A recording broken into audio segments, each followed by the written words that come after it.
All right, testing 1 2 1 2 1 2 test. If you can hear me, just let me know.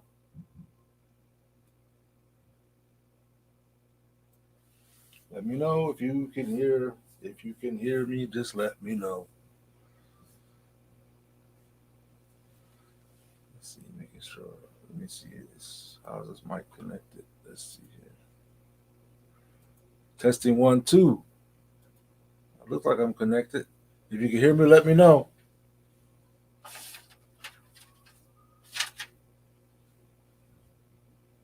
Okay.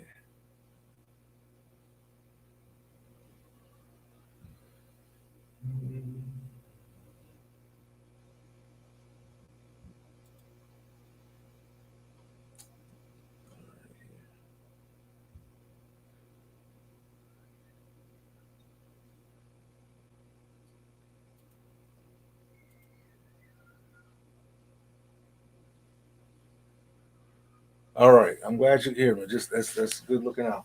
All right. Give me a second here. I'm just setting something up here real quick, making sure that I'm looking okay on YouTube. Real quick here. All right, looking good, looking good. Looking good. Okay. So I can go ahead and bring this back up. There we go. All right. In the name of Allah, the compassionate, the merciful. This is your brother Abdul Wadud, aka Quest Man, coming at you again with another live on Soul Journey of Life, the Conscious Black social media platform. And I'd like to begin by greeting the family with Salam Alaikum, Shalom, Hotep, peace be with you. And, every other method that we are comfortable with among the Black community that deals with, greeting one another in peace. So today or tonight, where I'm at, it's not actually night, I'd like to be able to break down and discuss some events that have been going on as of late. Namely, we're going to be, seeing what we can communicate, what we can express regarding the outcome of the Ahmaud Arbury case. And as you can see, I am on Soul Journey of Life, and anybody who's a member of Soul Journey of Life can actually join me on this same setup right here by signing into your account and going to the Village Circle, and then you'll be, asked to accept the permissions for camera use and microphone use and all that good stuff, and you'll be able to join the meeting. If you don't see that the first time, just refresh your screen and you'll see it. Otherwise, those who aren't members of Soul Journey of Life, who aren't subscribers, I'll put a link here shortly in the YouTube to invite, conscious-minded ones to the panel to, in order to build on further discussion. Key word being here is conscious-minded ones. As you know, this is Soul Journey of Life, so we tend to duck and dodge and avoid all the riffraff and all the, the miscommunication efforts by those who like drama. Here we like to build and break bread and uplift and enlighten. So with that said, let me go ahead. I'm going to enlarge the screen here. There we go. There we go. It's a little bit bigger. So there's a lot that's being talked about right now. It's a lot that's being talked about. Didn't mean to do that, but so we have a lot to break down. But before I begin, I'm going to go ahead and start off the top with, some basic, promo efforts, mission efforts and whatnot. And that's going to begin with, let's do it. As you can see right there, that is the, you can't see it yet. Let me go ahead and make the transition here. I've got a new setup, so I've got a lot going on here, family. I've got a lot going on. I mean, I'm seriously. I've got, one streaming device streaming to another, and then, Soul Journey of Life is where you're viewing the brother right now. So yeah, it's pretty, techie going on right now. A lot of techie elements happening. I had to get, this PC right here. I had to repair it. I had to get some parts and whatnot to upgrade it. So instead of just repairing it, I was like, heck, let me just go ahead and upgrade it, take it to the next level while I got the opportunity and expertise. You understand? Me being the expertise, of course. IT repair. As you see here, cover brother is the name of the GoFundMe effort. And for those that may not be aware, this is an effort to basically harvest, funds from charitable minds to help support a cause that deals with helping the brothers and sisters out there who may be struggling. Because unlike us right now, who are sitting, speaking of heat, let me go ahead and turn this one on. I got a little heater next to me right here also. They might not have this comfort. You understand? And sometimes we take this type of thing for granted. And it's unfortunate because, we sit in our homes and we're comfortable, we're relaxed. And often the last thing on our mind is the conditions of those people who are really in need.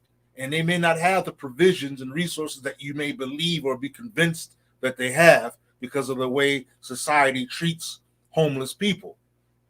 So with that in mind, as you see right here, if you go to GoFundMe and type in cover a brother, you will see this right here. And as you can see, 2 donors have donated already. And I'll just have to say I happen to be one of them. And another one is an appreciative, a very appreciated person who's been very supportive of the efforts of Soul Journey of Life. But we need more than the people who are on board. We need more people on board, more people supporting, and not just looking, watching, but actually doing something about the conditions that we find ourselves in.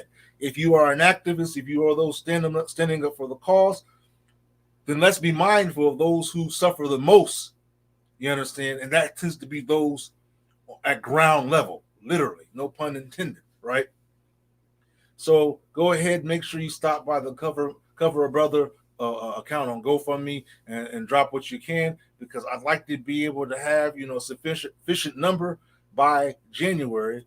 You understand? So that way we can purchase these sleeping bags. I do have a picture. These aren't any cheesy sleeping bags. You can look at the message here. These are pretty good quality sleeping bags. You want to get something that they'll appreciate and that they can actually benefit from, and not just, well, we did something. We don't want to just do anything. We want to do the best that we can, given, the circumstances that many people find themselves in. So there you have it. GoFundMe, Cover a Brother.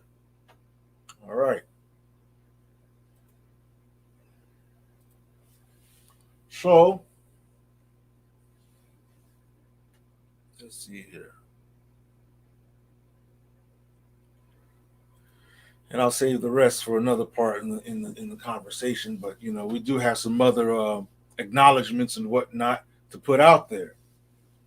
In fact, I'm going to, if you don't mind, I'm going to type one here real quick, because this is one of the ongoing matters. This is one of the ongoing matters. Actually, I could do it here since I've got this stream up. And I think we just need to be mindful of, those that are in situations right now that have been standing up for our cause.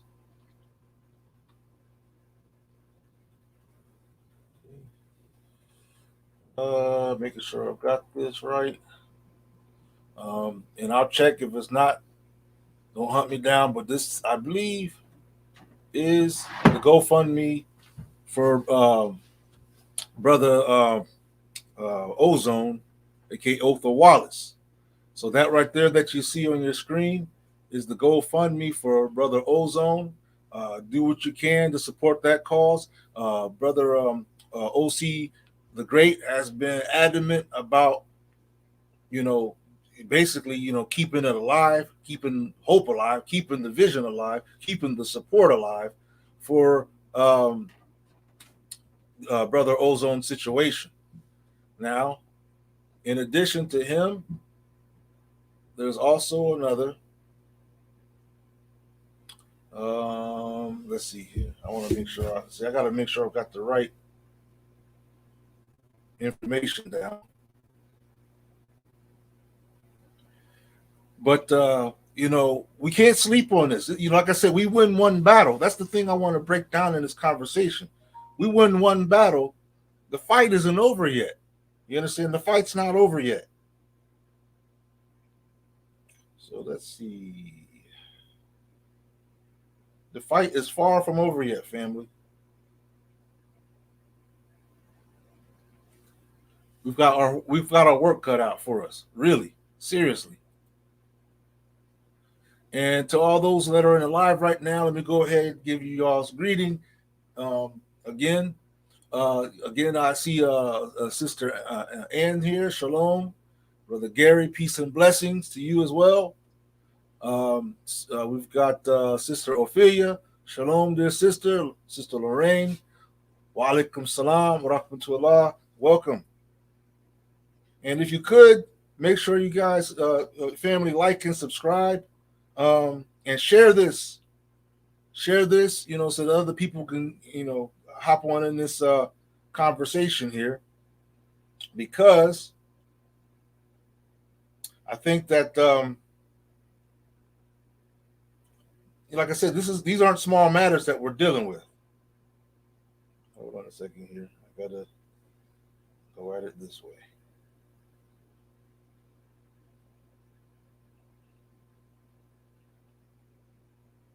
Phone's a little slow, so bear with me. I just want to make sure that I've got the right. This other one is spelled correctly because the name is kind of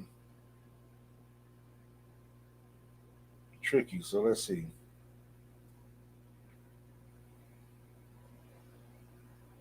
Okay. So all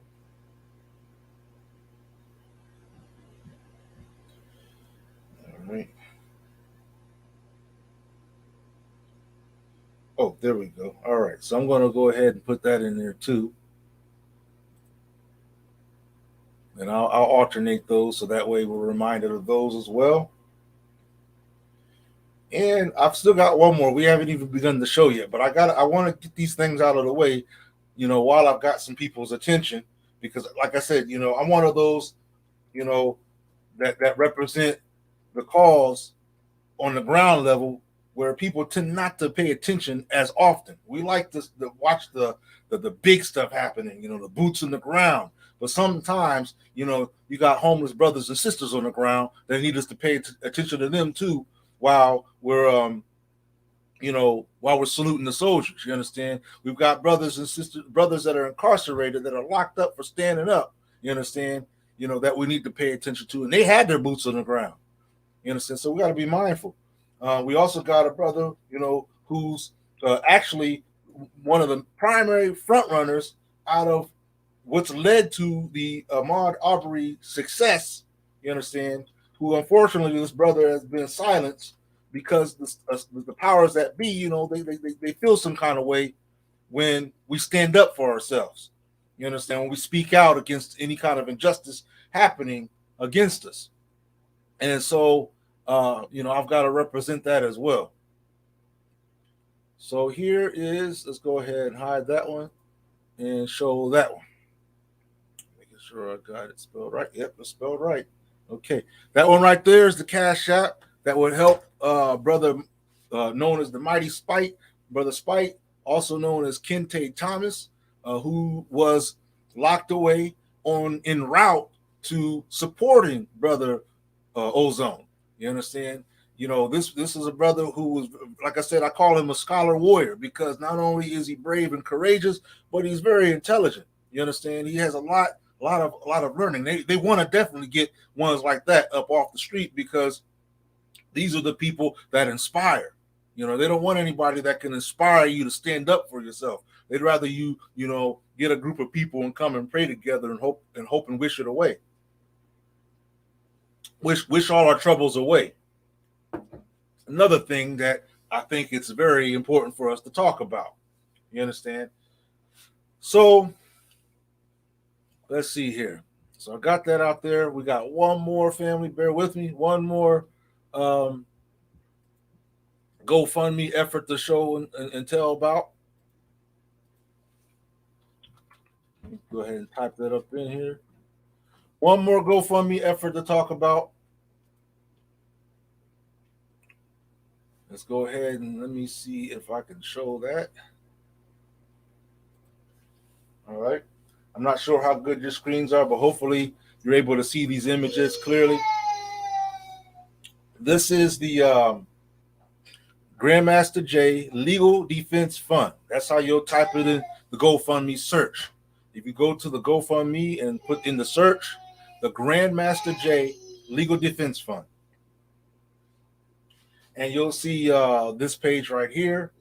And, definitely you want to make sure that you drop your support in.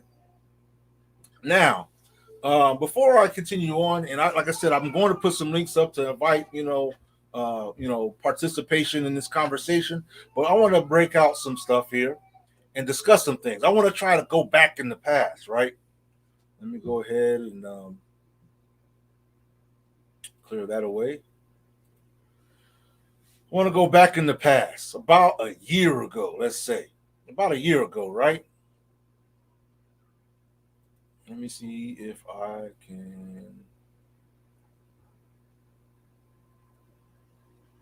do this real quick. Hold on 1 second, family. Don't mean to hold you for too long, but Let's see. I think I could do it like this. Okay, since I am using this platform right here, let's go and I'm going to share another screen. I didn't know if I could. No, I have to do it a different way. So give me 1 second, and I'm going to share another screen with you. Actually, you know what? You know what? Hold on. I think I could do this. See, like I said, I got so much happening here, family. So much to show and tell, or talk about at least. Um, that I got to make sure. Oh, by the way, salute to Balance. I didn't. I just saw that name there. Salute to Balance in here. Peace and blessings. So let me. We'll just add it. Okay, give me a second here. Just add this window capture real quick for this.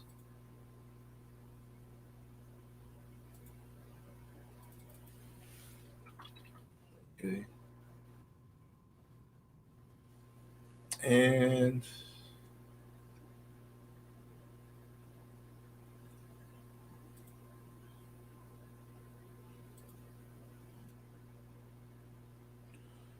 so give me 1 second. I'm just adding a window so we can discuss as we as we read.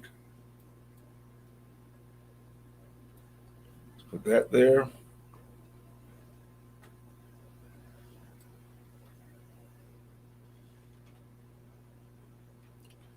Yeah, it's. I know this has been a heavy day, especially for the family of Ahmaud Arbery. I know this has been a heavy day for them, um, and I imagine that a lot of pressure, for lack of better words, a lot of pressure has been lifted from their chests.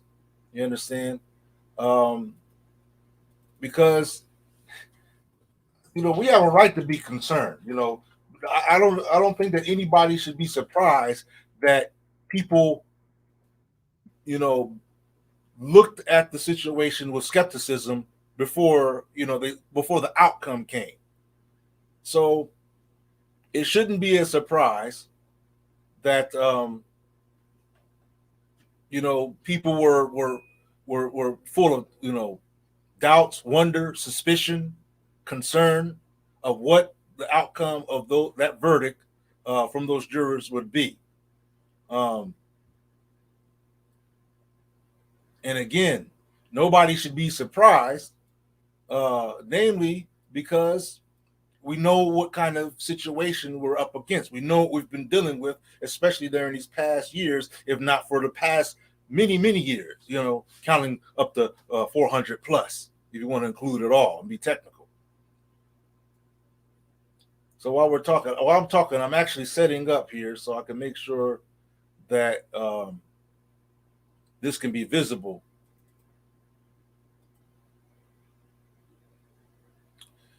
So, if anything, the hope would be that the Ahmaud family can have some type of satisfaction of justice, being manifested or expressed regarding their son, their brother, their relative. Okay, so let me see here. What do I need to start with first? Okay, so I'm going to start with this one first, right? Let me make sure.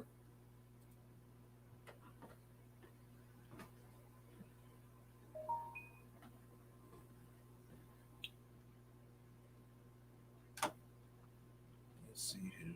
We've got that. We've got this.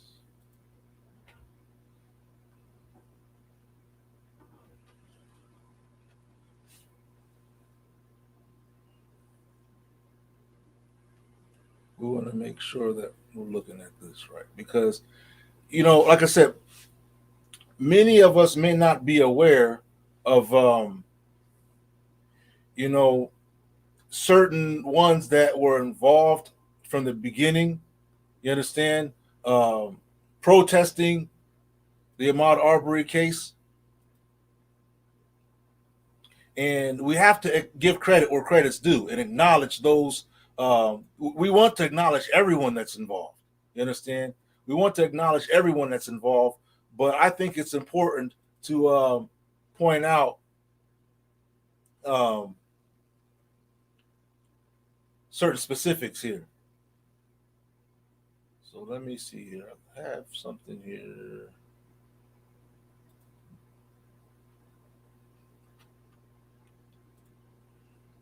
Okay. 1 second, family, because I've got to find that right page, and that isn't the page I'm looking for.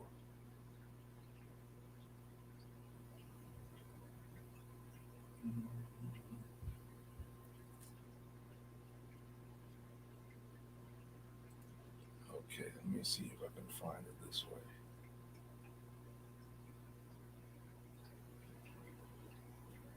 way. Yeah.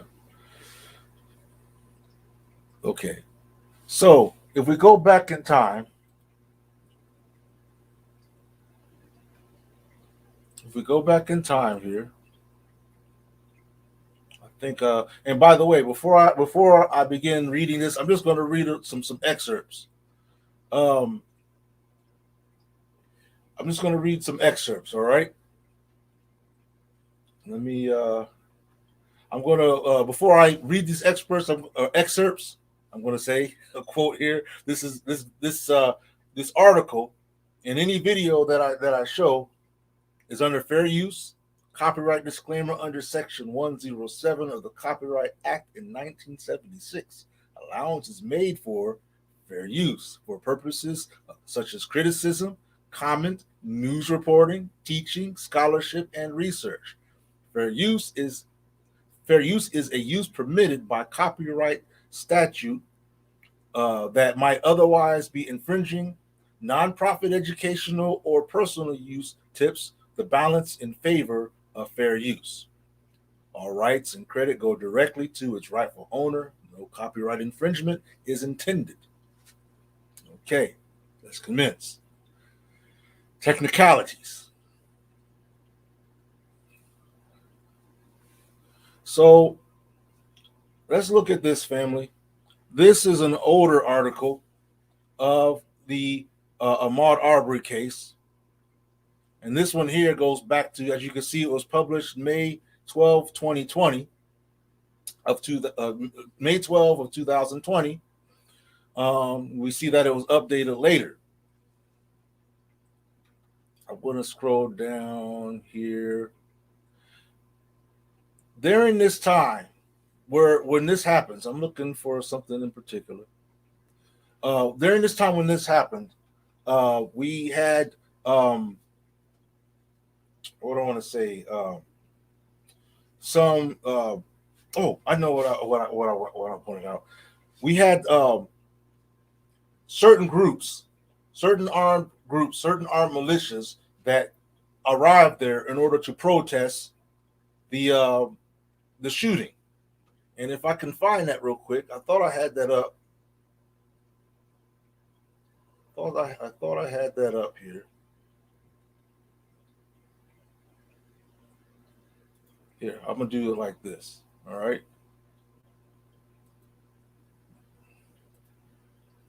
Okay.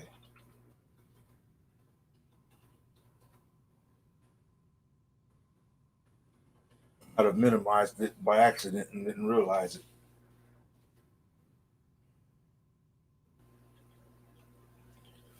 So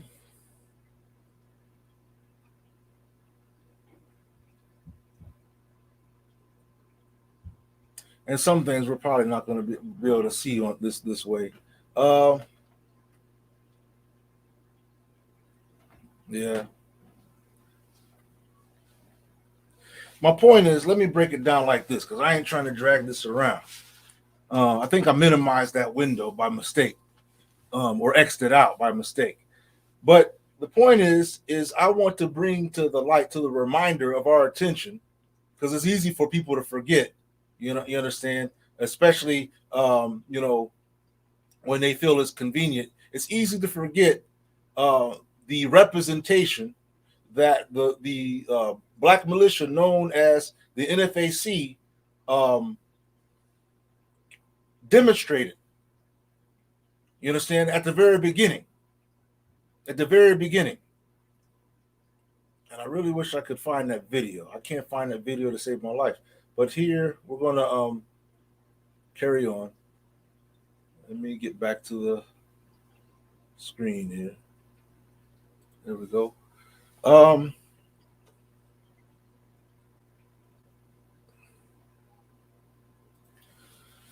So anyway, we need to be reminded of that. We need to be reminded that, you know, this was a movement, an expressed movement by the black community, you understand, that, you know, formed under the authority of Brother Grandmaster Jay, who formed the Not Effing Around Coalition. And you have to understand that the presence of power, it makes a difference. You understand? It makes a difference. You can't say, well, this just happened, you know, magically, or, you know, it just happened some kind of way. You have to acknowledge credit where credit's due. You have to start there. And yeah, there were a lot of other elements that manifested between that, you know, from that time on up until the present. But in particular, you have to understand the effects of a nonviolent, of a peaceful, law-abiding, you know, expression by the black community to say that, look, something happened to our brother. Some people took his life. They murdered him, and we need to see justice. Bottom line, we need to see justice. And not only do we need to see, not only are we saying this, but we're showing by demonstrating the fact that, look, we're not going to tolerate this anymore. You know, the implication of the meaning of the name of said black militia. So we have to start there. We have to start there, that when this crime happened, when this murder happened, when it happened, that there was a response from the black community in the form of the NFAC at that time, led by Grandmaster Jay. So we start there. And so with that said, we have to salute, you know, and give credit where credit's due. That's the part where you have to, you know, say, okay, well, we have this outcome today. We have this outcome today. We have, you know, a verdict that has identified all the perpetrators, all three individuals that were involved. We're told they were all found, they were found guilty. You understand? So I'm saying that because while we are wrapped in our moment of an emotional moment, we have to also keep our eyes on the facts. We also have to keep our eyes on, you know, these particular factors. And I'd like to be able to have a conversation about this. So I'm definitely going to put a link up in this chat here shortly. Now, let me go back here.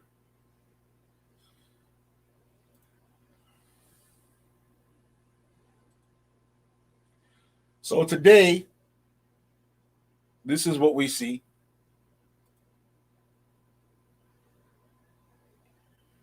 That first one was coming from, by the way, that first article, we saw that coming from New York Times. So that was coming from New York Times.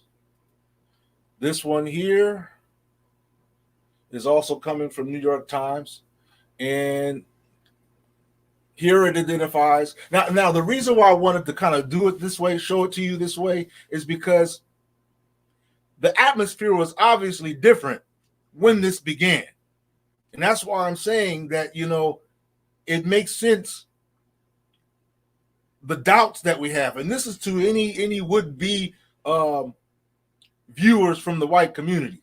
You understand? If you wonder, at the fact that that many of us are heavy with suspicion, are heavy with concerns, full of doubt, full of the likes of these type of sentiments.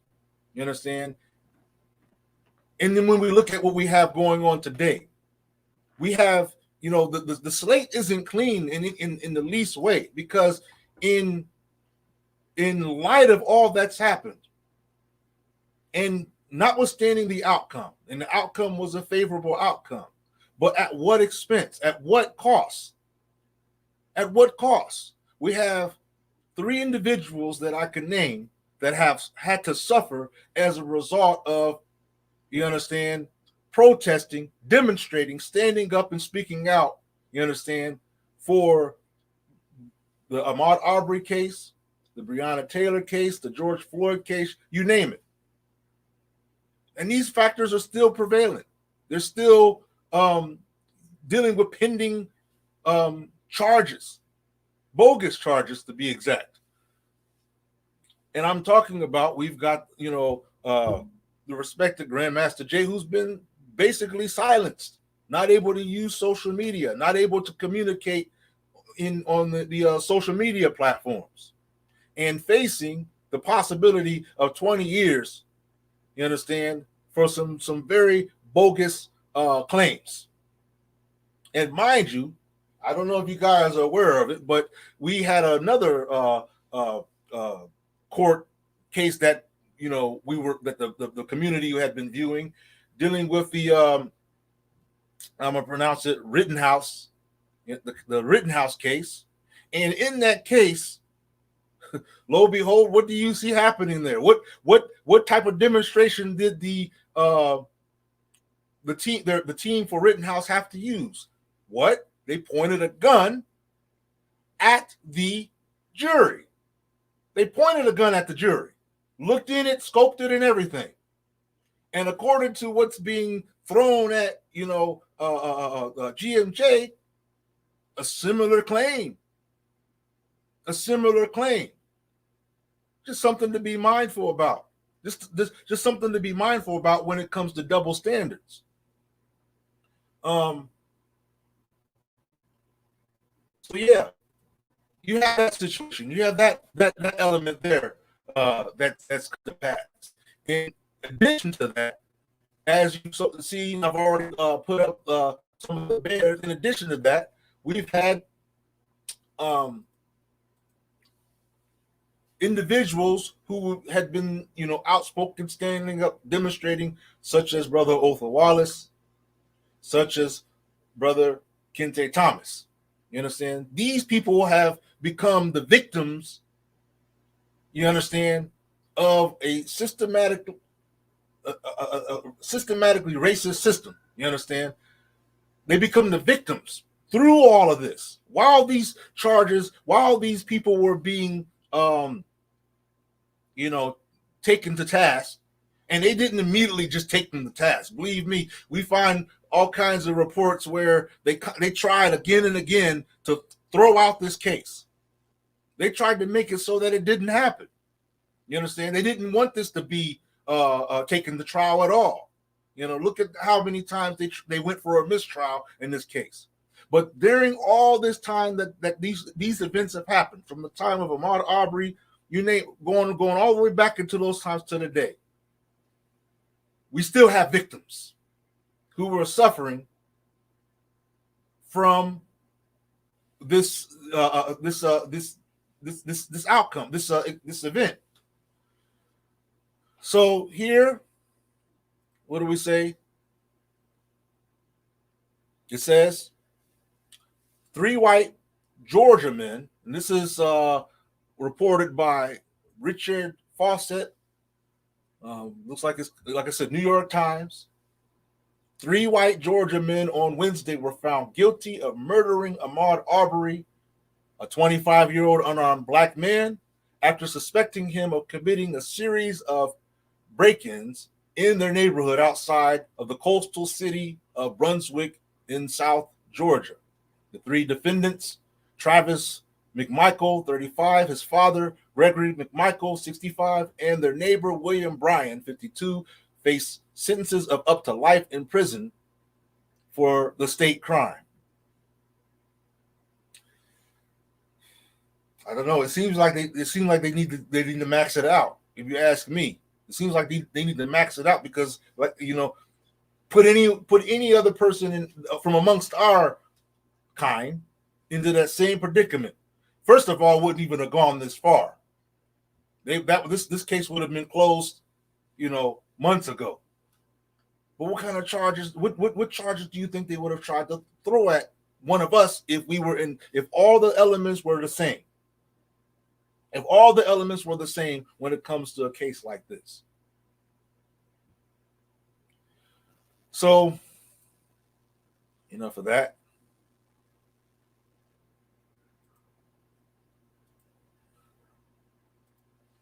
If all the elements were the same, family, what do you think the outcome would have been? So we have to keep our mind and our eyes tight on the fact that there are individuals who became victims. In addition to the fact that, you know, Ahmaud Arbury was a victim of a crime.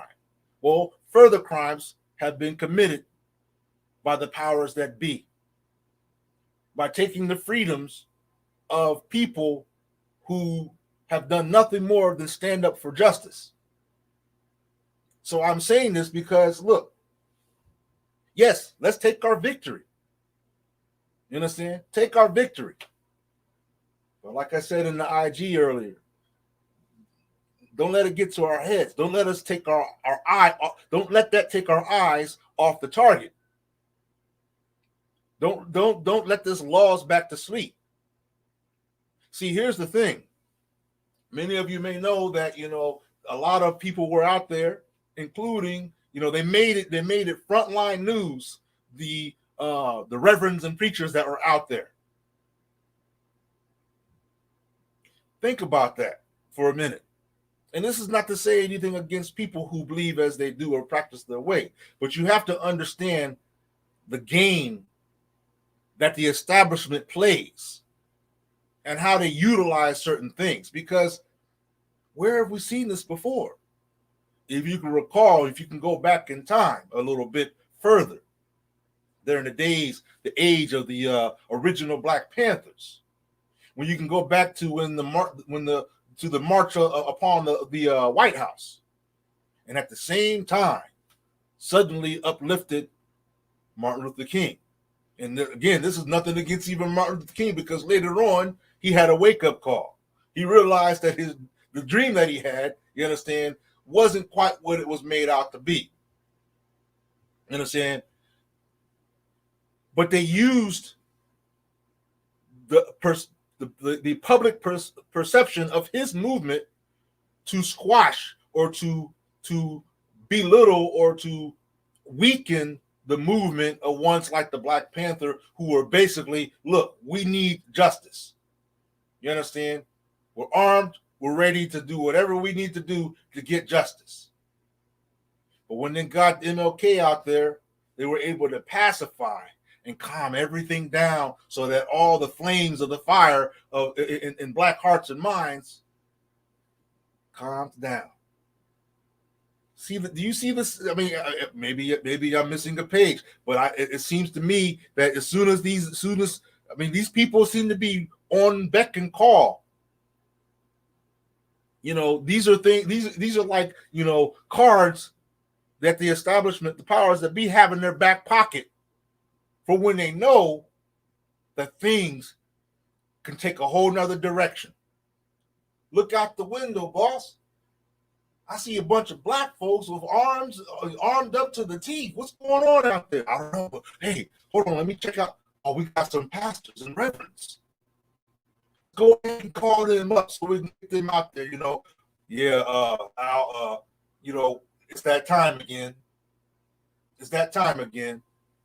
As they out there going, wow, we need some prayers. I'm just saying, You understand? I'm just saying how convenient, right? How convenient that whole movement to gather pastors and reverends happened within less than about a month's time. When going back to the beginning of the Ahmaud Arbery situation, you had the boots on the ground. You had people that were not effing around. Black people, black militia, NFAC. Too much like right? I'm just saying, family, you got to pay attention. Don't let this put you to sleep. Yes, indeed. We definitely, appreciate that. Like I said, Ahmaud Arbery gets to finally rest in peace. Our run for our brother came out victoriously. But do not fall asleep. Do not fall asleep. Do not think that this is, another situation. Well, see, they like us. Racism doesn't exist. See that the justice has been served. All the proceedings, everything happened the proper way. So, let's rewind back to last week. What happened there? What was the justice there? When you can get an individual who can arm himself from a completely different state, roll up, and because he don't like what's going on, because that's how he's been taught, literally since he was a baby, he's been literally taught to hate anybody that looks like you and me. He's been literally taught to hate anybody that supports people that look like you and me, that happens to be those that look like him, to hate them. So he came with his artillery, shooting up the place, even taking some down, but found not guilty on all charges. So I'm just saying, you're going to go to sleep on this one? Give Ahmaud Arbery and family, give them their peace. It's well deserved, well earned. But the battle has not ended. The fight has not ended. It's not over. You understand? It's not over. The work, yes, indeed, the work continues. So, family, my effort, my intention here is simply to keep the light on. Keep the light on. Like Motel 6, we'll keep the light on for you. My intention here is to keep the light on. I'm going to put the link in the chat for any would-be bread breaker. And let's do this.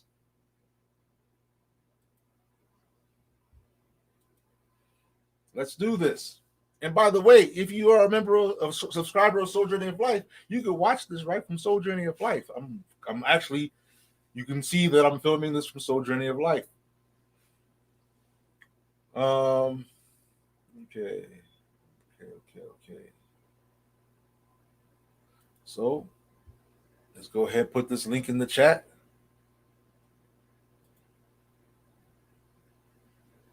Yeah, yes, family. Yes, family. We got to be mindful. We got to be, look. They could silence one or two of us, but they can't silence the whole million of us. They can't silence all of us. You understand? There's a lot of brothers, a lot of us on these YouTube platforms, a lot of us on these IGs and whatnot, a lot of us out there with boots on the ground. A lot of voices with the great capacity to be able to speak and to communicate our grievances to one another.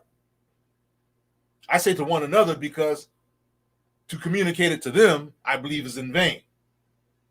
Because it don't matter how loud we scream at them, how many signs and banners we show, you understand? None of that means anything to them. But when people stand up, empowered, that's a little bit of something to be concerned with. So yeah, they looked out the window. They saw the armed boots on the ground over there too. They didn't just see the praying reverends and pastors. They saw them armed brothers out there.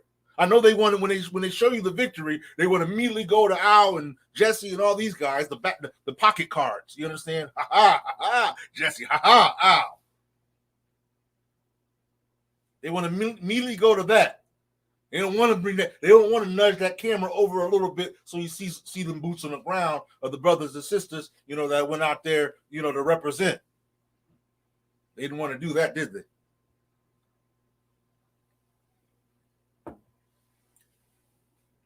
So let me put this link in here. Shalom, Lindo. Welcome. Welcome. And before I put that link in here, of course, I've got an advertisement. I've got an advertisement, family. I got to do this. I got to do this, family. I got to do this because, this is business. Let's go ahead and get this ad in. Go ahead and get this ad in.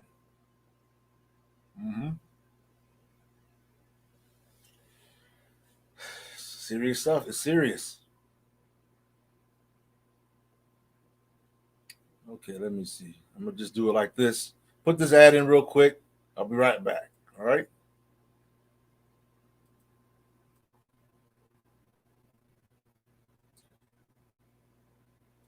So while you're waiting, you might as well go ahead and stop by the shops on Soul Journey of Life. You see Soul Journey of Life, the shops. And give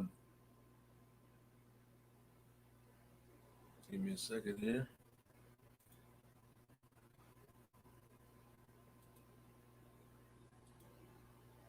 Yeah, go ahead and stop by the shops of Soul Journey of Life. And by the way, members of Soul Journey of Life, they're subscribers, you understand, active using subscribers, get a 10% discount on all purchases except for those things that are on sale. Okay, that's Soul Journey of Life subscribers only, 10% discount. You understand? Incentive to sign up. Incentive to sign up to Soul Journey of Life and make it happen. So anyway, as you can see right here, I'm going to go over here to the shops because we got some new items, and I'm just going to show one. I was able to, look at the shipment of it, and it was really nice. I'm talking about this lip balm right here. I'm talking about this lip balm for $4.50 on Soul Journey of Life. Go ahead and check out the variety that we have. You understand? Charcoal and bamboo, black seed and honey, triple butter goat milk, tea tree eucalyptus, argan oil and oatmeal, American and neem, I can't even say it right, shea butter and aloe vera, carrot and vitamin E, lemongrass and thyme, 24 karat and saffron. You understand? Go ahead, check that out. And one that's not on the list yet, but will be soon, is the Lick Me All Over. I don't know what you're going to use that for, but there's your lip balm right there. There's your lip balm right there. Go ahead and make sure you drop by the shops on Soul Journey of Life, $4.50. And again, subscribers, log into your account, message Soul Journey of Life admin about the 10% discount in order to get the one-time discount code, 10% off of your purchases. Yes, indeed, family. Yes, indeed. This is what we do. This is what we do. Check that out. Check that out. You see it right there. All natural ingredients, soothing. It does what it needs to do. You understand? It does what it needs to do. Lip balm right there. Soul Journey of Life. Okay. Enough of that. Enough of that.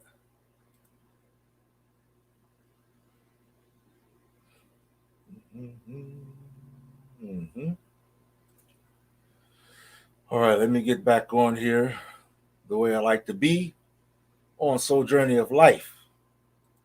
I feel at home on Soul Journey of Life. Where you at, family? Where's the subscribers at? Let's get this out there. Subscribe to Soul Journey of Life today. How's you going to benefit from the discounts? How is you going to benefit from the discounts? Unless you are a subscriber. Wow, there we go. Back again. All right, so I'm going to put that link in the chat now. Let me see here. We got some commentary going on. Yes, indeed. Gary said, because sometimes we forget he was 2 months before they brought this back up under Grandmaster Jay, was the one to shine the light on it, not just saying he was the only one, but he walked the neighborhood. Yeah, we definitely recognize and say, really want to come up and talk to you, my brother Questman, but been up under the weather a couple of days, but keep pushing the issue, my brother. You can talk without the camera on. Just come on, hop on, and click it. Don't click your camera. Just keep the mic on. We can chop it up that way. Yes, indeed. Yes, indeed. You should have a notice. Check your email, Sister Ophelia. You should have a notice that the shipment is on the way. It's an update. I can give you that directly through this live. But check your email. You should have a notification, an email or whatnot.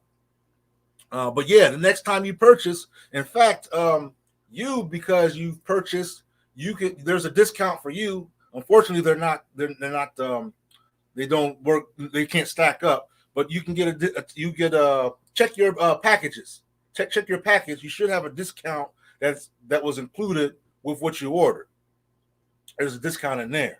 I'll leave that as a surprise. Let's see here. So yeah, what I was saying though is that while we recognize that other people were involved in standing up, the one that made the largest impact, we have to acknowledge that was the NFAC. That was the biggest impact that happened, of the people who showed up in support of the Ahmaud Arbury situation. So here's the link. Here is the link in the chat. I'm going to go ahead and post it this way. And like I said, this is Soul Journey of Life, the conscious social media. So I'm saying that with emphasis on consciousness because, we want to be mindful, courteous, respectful. We're not here to what do we call it, troll or speak any kind of nonsense or whatnot. We want to be respectful, courteous, and mindful of everything that we say. Mindful of everything that we say. Because one of the things about our efforts of what we're striving for is we don't want to do or say anything that would hinder us. We want to do and say that which will, benefit us in the present time and in the long term. You understand? And in the long term. So, yes, indeed. I was, Sister Ophia, I was looking at this order. I was like, what? I know this person. So I was like, let me go ahead and rush this order as fast as we possibly can. I was telling one of the suppliers, I said, I know this person right here. I know this person. I was like, really? Like, yeah. So we gotta make sure we get this. I'm sitting there handling the package with care, like, like this is special. Oh man, this is madness. Anyway, it kind of it took me back a bit because it made me think of the when I actually had a brick and mortar shop. You understand? When I was back in the days, and I had the brick and mortar shop that people came into, and I remember when the first purchase came, and I framed the dollar and everything. I was like, I gotta frame the money and just doing all these business etiquettes. That's what people are supposed to do when you get your first sale. You got to kind of canonize. You got to put it out there like that. So yeah, family viewers, make sure you go into forget Amazon.com. And by the way, I don't want to say that entirely because we will have some products sold on Amazon.com because it's about business. So I got to get it out there. Amazon, eBay, Google, but all the same, make sure you stop by Soul Journey of Life because that's a Black-owned business. You understand? For Black by Black. So if you want to make sure that you're putting, your support into a Black-owned business, just go directly to the Soul Journey of Life. You understand? Shop there. The shop's at Soul Journey of Life. Okay? That's what you do if you're really about supporting Black-owned businesses. So I've got the link right there. You see the link in the chat. I imagine that we have a lot to discuss. But the main thing is that we need to remember, we need to go take a trip down memory lane and think about what was going on when this all began. You understand? I mean, we was, rocking the facts over feelings, the morning mentals, on occasion the midday muse, right? Breaking bread on so many different levels, really enjoying, the insight that the brother was laying down on the family. This is what was going on. And all the while, we began to be more inspired to do what? To be unified, to be, we started, getting more on code. You understand? We started operating as a people. This is what happens when you have the right type of people, you understand, on the front line, leading, a solid movement effort. This is what happens. Real things happen. Real unity starts to happen. You understand? But like I said, the powers that be, they're hip to that too. They're hip to that too. They read from the same text. Where have we seen this before? So they recognized it.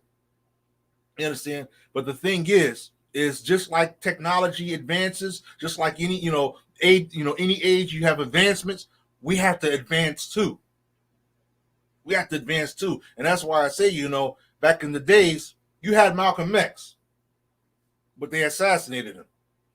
They got one guy out the way, and that did so much damage to the efforts of Black unity. It didn't kill the Black unity efforts, but it really, in my opinion, paused us for a minute. It set us back just to pause for a minute because, certain people started to become afraid. Certain people didn't want to make the same efforts. So what does that mean? Now imagine if the multitude were Malcolm X's. You understand? Imagine if the multitude were Malcolm X's. That's the kind of mindset we have to have. They silence our brother, but then we all show up manifesting GMJ. It takes it to a whole nother level. We all start manifesting the mindset, the aspirations. You understand? So that we start stepping up, supporting our brothers and sisters that find themselves in that predicament. And if worse comes to worse, the movement, as they say, this show must go on. You understand? Why? Because there ends up being so many of us, not just one person, not just two people, but a multitude screaming out with the same voice. So don't let this put you to sleep. Don't let this victory put you to sleep. You understand? The run is still going on. You understand? The run is still going on. We ran for Ahmaud. Ahmaud's got justice. Rest in peace. But we got to keep on running, family. The jog hasn't stopped yet. So the link is in there in the chat. The link is in the chat. It'd be good to have the family come in here and communicate with a brother. And by the way, look forward to joining a live on Friday at 8:30, in which we are hoping to have it with us, Sisters of the Underground. That's on Friday. And then next week, you don't have the notification yet, but next week we intend to invite and have a conversation with Sister Victoria Trotter, and she is also of a women's activist group as well. I don't have the name here yet. I should have it memorized because I just got them communicating with her. But stay tuned for that as well. That's inshallah, that's next Friday.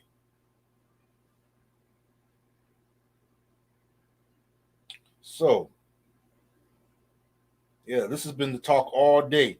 We have a brother who was commenting on the Ahmaud victory and quoting, he says, exactly my thoughts. The USA is planning a war against China and Ethiopia because he says, because it would be bad if you have a divided nation getting close to a civil war.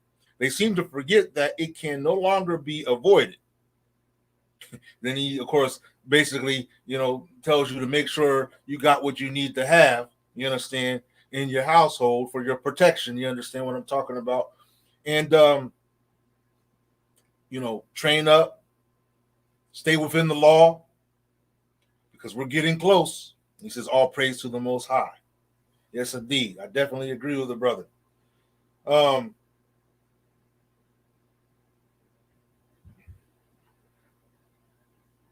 Then we have another brother who commented, who said, I can't wait to see the feds charge them for hate crimes. That's what the FBI criminal lawyer said was going to happen. Of course, we have to go through the appeals of these charges.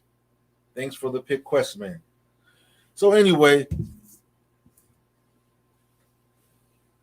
yeah, I mean, we definitely don't want to drop the ball on this situation. The more, that the law can apply, I'm talking about the law of the land can apply justice for, this matter, the better. You understand? The more, the better. But we also have to be mindful of our reality and realize that no matter what we do when it comes to us as a people, it's always going to be a fight. It's always going to be a struggle. It's never going to be a cakewalk. It's never going to be a cakewalk. And if it is a cakewalk, then I would be very worried and suspicious when it comes to anything that comes from what's established here. I would be very alert and looking. You understand?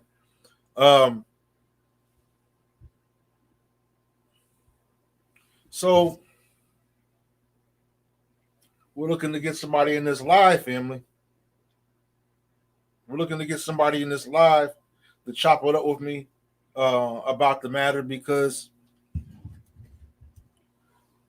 personally, I want to see how many of us are really mindful about the stakes at hand versus how many people have fallen back to sleep, as many are apt to do anytime, a momentary victory takes place.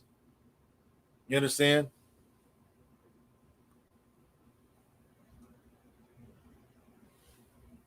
Did the pastors and reverends' prayers come at the nick of time? You understand? Did it come at a nick of time to not only put the so-called prayers out there, but to pray everyone else to sleep? I'm just asking, family. Yes, I do. I am one of those who believe that prayer has power, but for me, the concept of prayer takes on a whole different connotation than what many of these world, popular people put forward.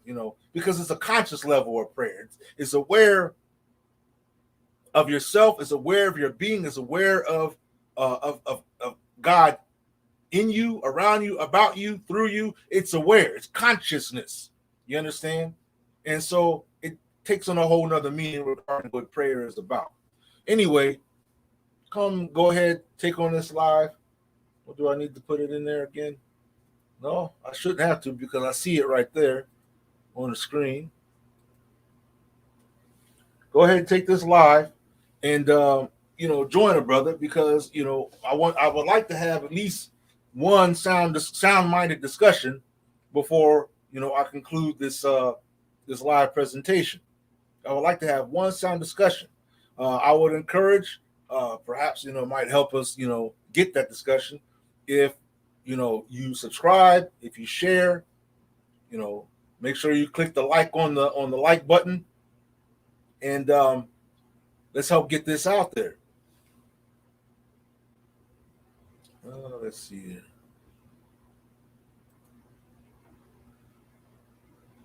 Yeah.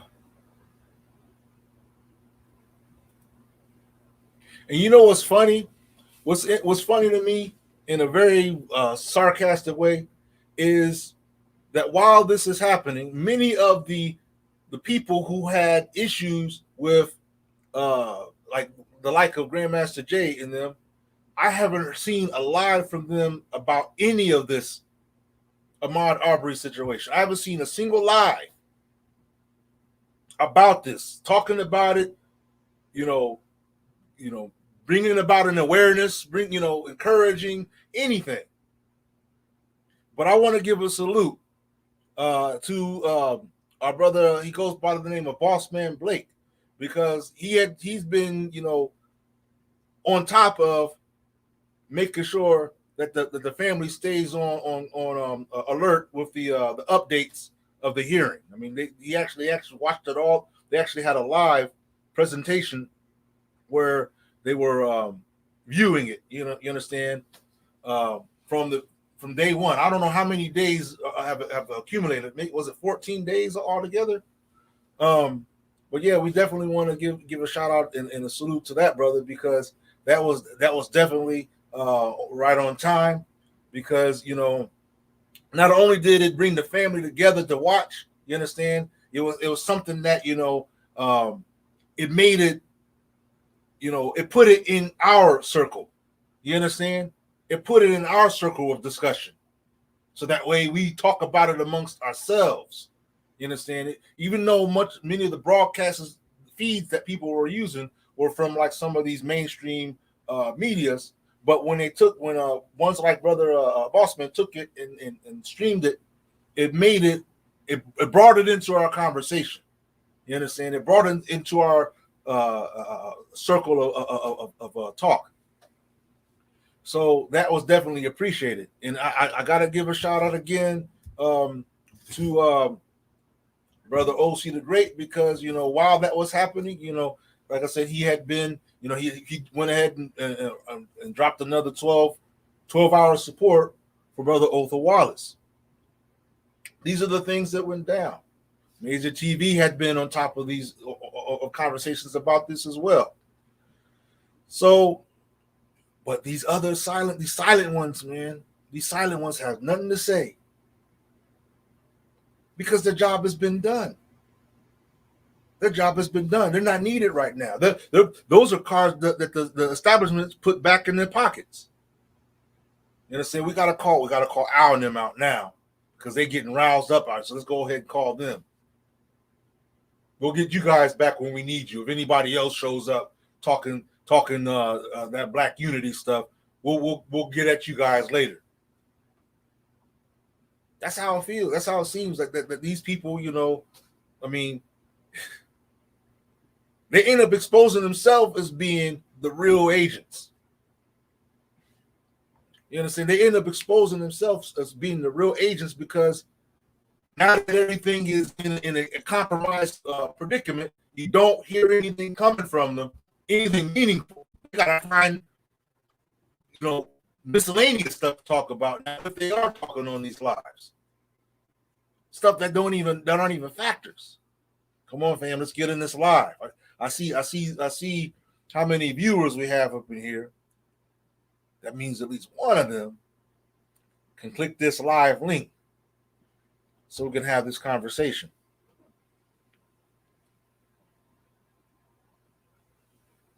Yes, indeed. I got this new setup right here. This mic stand. I would have had this set up a long time ago, but I had to get a new mic stand. The other one was real crappy. It didn't last long. So anyway, family, let's see what time it is. It's 10:21 where I am. So I've got this live link out here, trying to figure out where the family's at. The people are just going to watch me and stare at me all night long, or are they going to click that link and get on this live? I mean, I don't mind, I'm here. You can see me, ta-da, whatever. But I've been working on some projects that are coming soon. I've got some tunes that I've been working on. I still gotta, manifest the quest man side of me. You understand? And do what I do, what I've been doing, since my teens, since my childhood.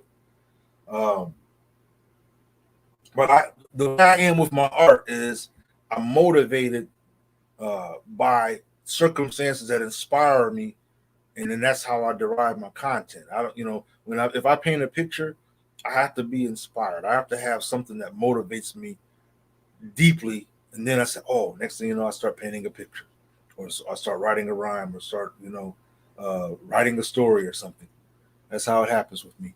Um, so I'm wondering where the family is at. Now I'm the one that can't hear. Hold on a second here. I gotta switch the mic back.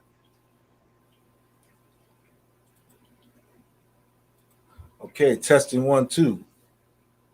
Um, are you able to hear me, sister? Hmm. I guess not. Hold on a second, family.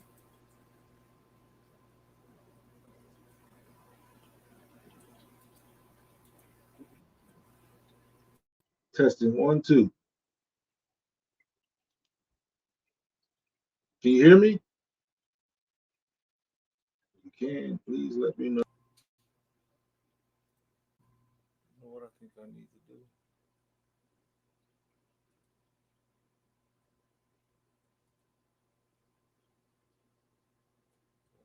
Let's see here. All right. Testing 1 2. Can you hear me? But I can't hear you. Why is that? Oh, because I have to actually put the stream. All right, here we go. Test 1 2. How about that? I can hear you. Can you hear me? Yes, indeed. Now I can hear you. Okay. Okay. Okay. Okay. Disconnected. Now we're cooking. So, um, first of all, I'd like to welcome you to this live soul journey of life, and family. Would you care to introduce yourself to the family? I am Ann Banks, also angelic lyrical queen. That is me as well. I was working from both my laptop and my phone. Okay. So, I want to ask you: Did this put you? Did you go to sleep because of this Ahmaud Arbery victory? No, I didn't go to sleep. So, what do I Um, mean by that? What does that mean? I I feel a sense of victory Yes. for us, but I'm still very much aware that we have a lot of circumstances and conditions out here that we have to deal with as a people concerning what we're still going through. This was a milestone victory, Mm-hmm. um, but we can't relax just because these three men were found guilty of the crime in which they committed against Ahmaud Arbery. Right. We have to still remember that Grandmaster Jay is still facing charges because he led the NFAC What what in what do you mean? demanding justice in the case for Ahmaud Arbery, for the case with Breonna. Uh, I was just asking you. You said we can't relax. Can you break that we down? we can't feel like we can go back to business as usual, Okay. Yeah. and it's okay for us to remain divided and continue to be divided. We need to look at the situation and see that being together, pulling together, being unified is what started this. And if we relax, if we go back to business as usual, if we feel like we don't have to do anything else because we got this one, we'll find ourselves sitting in even worse situations than the 1960s, Right. um, with the way that things are going right now. We need to form our own political party. We need to reach out to those in our neighborhoods, in our communities, in our cities, in our towns, in our states who aren't as awake as we are. Mm-hmm. Some are still asleep and they've never awakened. and we have to find a way to reach them. We have to be mindful of the fact that in 2021 we have 45-year-old grandmothers. Yes. Um, I pray that it doesn't upset Miss Johnson with what I'm about to say, but I was watching a live yesterday, and she's highly upset about someone speaking on her grandson and his death. Yes. He was 36 years old, and she's only 60. Hmm. She's 24 years his senior, but she is his grandmother. Right. And So I can definitely. we have to remember that we have these situations out here in our communities where children have had children and their children had children. So you end up with three, four generations of children who have raised children who Yeah. raised children. And in some of those situations, I can't speak on all of them. I personally don't know Miss Johnson's situation, but with some of those situations, what has happened is as soon as that child got pregnant and the parent found out, they dropped the ball. Time for me to go back to having fun. You're Right. grown now, you own your own. You know, it was forget about the fact my mama helped me and my grandmama helped me and my sisters helped me and my aunties helped me and my uncles helped me. Let this child stop being a child because they're having a child. So we're going to expect for a child with a child's mentality to raise a child. Right. And it continued on. Our people have to stop lacking compassion for these situations. Having compassion for the situation doesn't mean you're tolerant of the behavior, but you have to be able to have compassion for the situation in order to be able to reach out and effectively reach these individuals so you can teach them Yeah. the things that they don't know. Become an umbrella, become their shield. The word says that love covers a multitude of sin.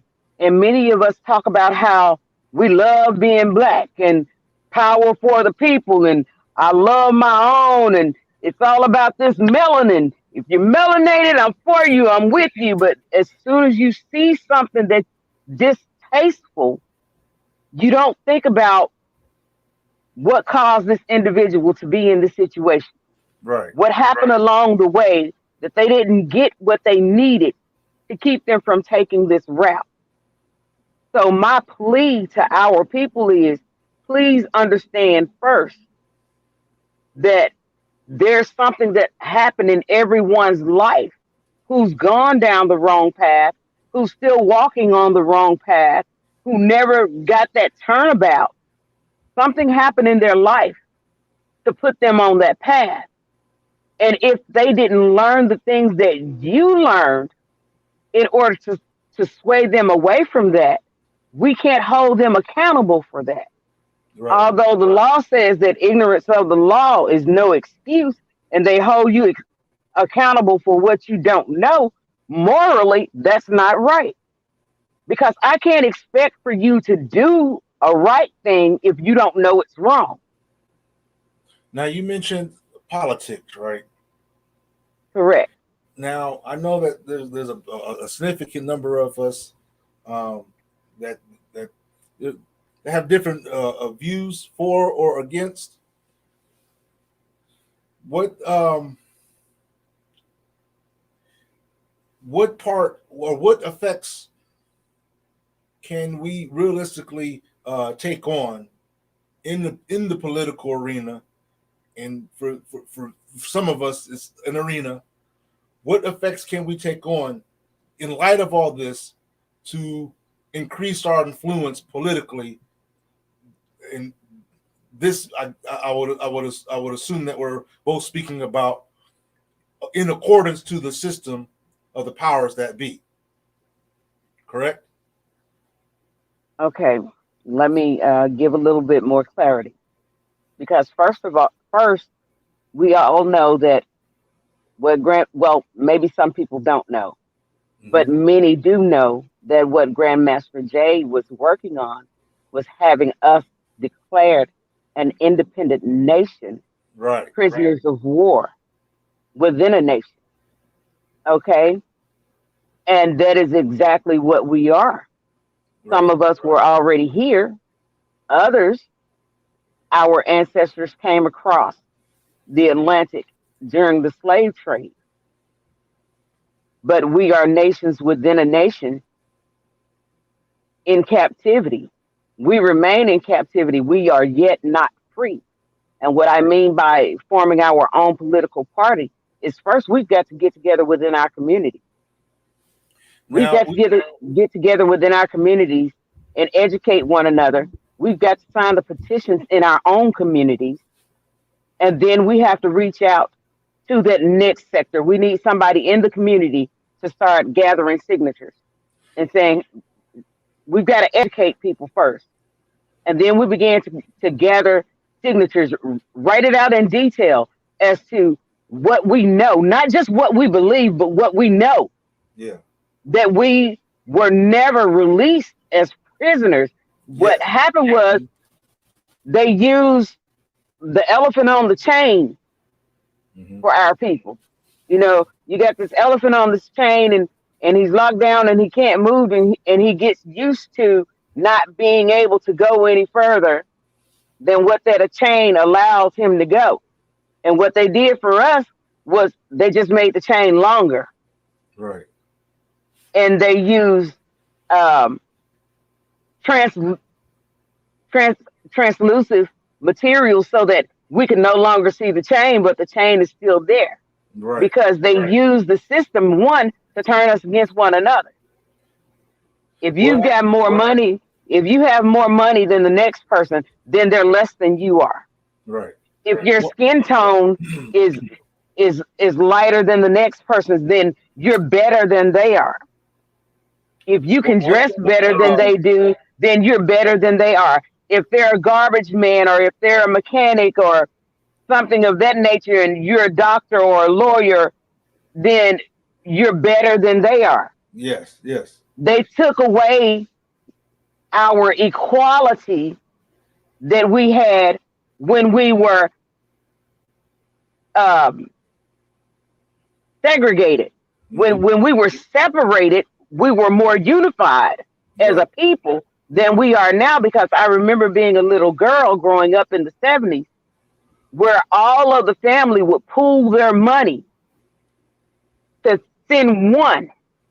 The one that they noticed was taking in the literature and the knowledge better than others. The one who could speak the most eloquent, the one who could write and read the best. They would all pool their monies together to take that one and send them to school or send them to another state so that they could get a better education and come back and do better for the community. And that one that was sent away so that they could do better came back, never forgot about who he left at home or who she left at home. They always came back. It was never, I'm better than you are, I'm bigger than you are. It was when they achieved, we achieved. It wasn't, I'm jealous of you because now you're wearing suits and you're, as some people say, talking like the white man. There was an admiration for the fact that we all came in together and we did this. So when that one accomplished, everyone accomplished. Right. When that one rose up, everyone rose up. Well, let me ask you this, okay? Here's something that I'm feeling inside about all this.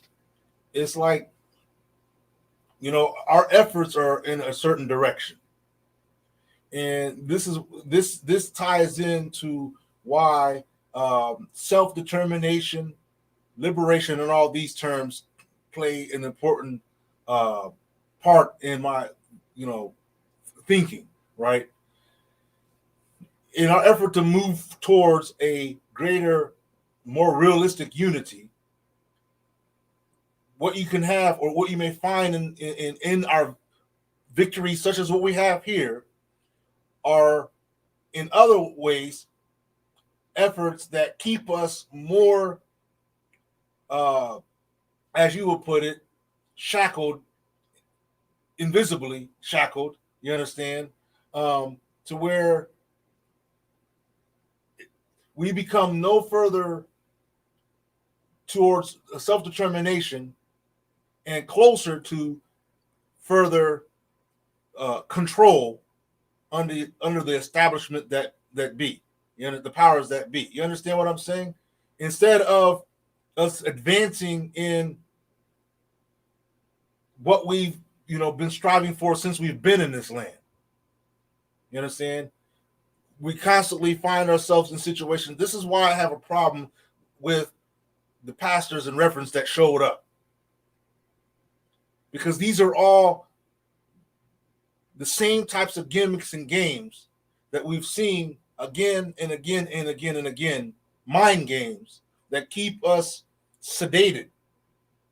You understand? That keep us in a certain way where just when we were, you know, motivated to stand up, defend ourselves, protect ourselves, and to insist upon our rights of equality as humans, we end up encountering something that puts people back to sleep. And I'm not talking about the markets. I'm talking about the gimmicks that this system uses to try to quiet us down, to try to muzzle us, to try to pacify us. You understand? Like the person said in my IG,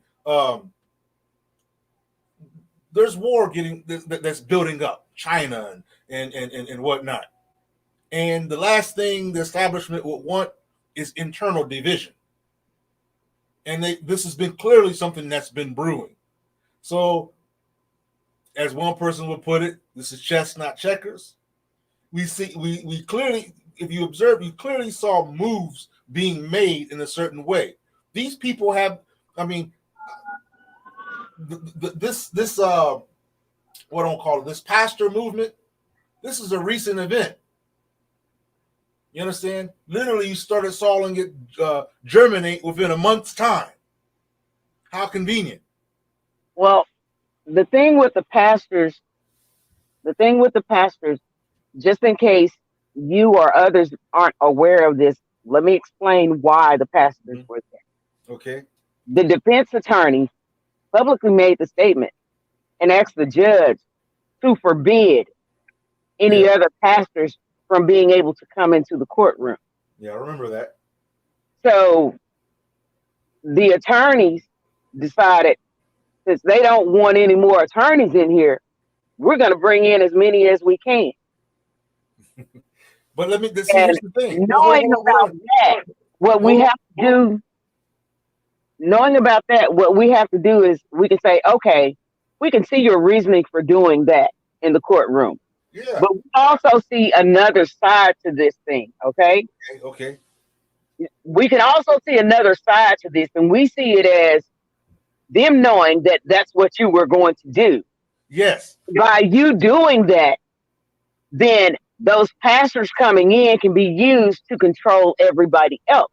Exactly. Knowing that side of the coin, what we have to say is, because we are no longer asleep, because we're not half awake, yes, but we have fully awakened to the truth of what you've done and what you are now attempting to do. It's not going to work. We're not going to let it phase us. And we're not going to spend a whole lot of time talking about it. Yes. Because the more time we spend talking about that, the less time we spend putting into action, putting into plans of being able to get out of this oppression in which we still live under. Mm-hmm. So for me, I'm not concerned about those pastors. I'm not concerned about the motive for them saying what they said in order to have those pastors brought in, because that's the chess part of it. Okay. We're gonna tell you we don't want you to bring no more of them folks up in here, because we know you gonna go get some more. And when you bring all of those people up in here, then You know, we might act like we gonna object, but really, we know the judge ain't gonna go for that, and these pastors gonna be here, and that's gonna help to control the people. Right. And on our side of the chessboard, what they don't understand is there's no more of this bringing us to silence and calming us down and causing us to lose what they see as radicalism, because it's not radicalism. We're tired. We're fed up, and we're not taking it anymore. No matter what you do, we're going to keep moving and striving to pull our people out of bondage. For those who are uneducated about what's going on, we're going to bring this knowledge to them. Yes. We're going to show it to them. We're going to share it with them. For those who have been hurt, we are going to show them some love and help them heal.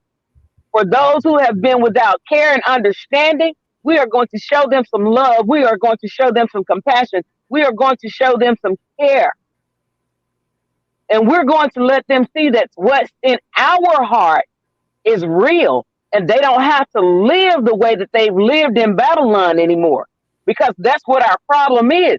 We've been suppressed with Babylon so long that a lot of our people have become inbred to that mentality. And they feel like the world is against them. And instead of looking at other people and say, hey, when I say whatever I say, they're going to see it the way that I mean it. We've got to understand that their understanding is not our understanding. Right. And once we say what we say, and we know that we said it in a loving, compassionate way, and we meant it for the good, if we see that they've taken it in an offensive manner, then we've got to figure out what the approach is on their level. But that's the problem. That's the problem I'm having. Calm them down and help them to understand. I'm not here to hurt. Right. I'm here to help. The problem that I'm having here is, and I understand the answer to this, but I want to ask this way. Who are they that we need to say this to? And why do we need to say any of this to them, the they, at all? First, we all have someone in our family who lives in the hood, who grew up in the hood, who has that hood mentality. Yes. But they come to the family gathering. They come to Big Mama's house. They come to Auntie's house. And everybody's able to sit down and to communicate with them. And maybe sometimes there's a flare-up, but there's at least one person in the family who can always calm that person down and help them to understand that the situation isn't the way that they saw it. So are we saying that this is a conversation? This is a conversation amongst ourselves, or are we still in? What's that? We've got amongst ourselves, and we've got to reach that one person. We've got to find that one person who can always reach that other one person, because that one person who can be reached by one person who thinks like you and I do. Yes. That one person who can be reached by them, they can go back to the hood and they can share it on their level of knowledge and understanding to help get our people to understand, hey, they're not talking about us, they're talking for us. They're not trying to hurt us, they're trying to help us. They're not trying to push us down, they're trying to lift us up. Right. You understand what I'm saying? We've got to go back to basics. There were some things that were done in the 60s that worked, and there were some things that were done in the 60s that did not work. And what we've got to remember is stop focusing on the things that didn't work, start focusing on the things that did work. The reason Malcolm drew so many people was because Malcolm got out there and he talked to the people. He communicated with the people. He put the literature together. He literally passed it out, and he spoke with the people. He fed the people. The Black Panthers, the reason they were able to reach so many people was because they fed the people. They clothed the people. They took the babies when the parents had to be at work and didn't have a babysitter, and they took care of those children for no charge. This is why the United States government came up with welfare. They didn't do it because they loved us. They didn't do it because they cared about us. They did it because they were trying to pull away support for the Black Panthers. Right. I get it. So here's the reason why I put that question out there like that, is because I'm asking, have we reached a point where our conversation, our plea, our dialogue is no longer directed towards the oppressors or supporters of, or people who are allied to us continually being in a condition of oppression or a condition subjected. We have to figure out how to reach people who look just like us. Yeah. And once we know we've got them, see, we got to feed them. We got to clothe them. We got to help them financially. Because there's some people out here don't have a roof over their head, or they're about to lose the roof over their head. And they're too concerned about, hey, I don't know where my next meal is coming from. The landlord's asking for the money. I might have 2 more weeks before I end up with an eviction notice. You understand what I'm saying? Yes. So what we have to do is look at what the Panthers did on that level and find a way to help our people on that level. We've got to learn how to make some sacrifices. Right. Just like the Panthers did. They didn't have the money, but they found a way to make the money. Right. They found a way to pool the money. Instead of going out to eat at their restaurant and paying for extremely expensive meals that we could cook at home. Instead of going to their restaurant, okay, this is how much money I would have spent if I went to the restaurant tonight. But I'm going to cook at home. And instead of, since I'm not spending this money and I would have spent this money, then I'm going to take this money and I'm going to put it in this fund. This fund is going to be used to help somebody. Yes. So how then do we get, I mean, and this question is not a new question. It's not a revolutionary question. But how do we get like minds, the birds of a feathers, to flock together? We do exactly what you're doing right now. Because I'm asking this for a reason. Because it's like, when, for example, we have several of us that do these live presentations. Some have bigger platforms than others. And I'm thinking, for example, there's enough of us to form, the type of network that's able to screen, information, that's able to provide and like a board or a committee or the type of organization needed to communicate, a common, a voice to our people. As you mentioned, we need to be able to communicate to our people, but it's like, it's like each of us are solo. It's like we all are seeing that we're birds, but we're not flocking together. We're just, we have to come together. Yeah. We have to come together. And what we have to do is we have to be honest with one another.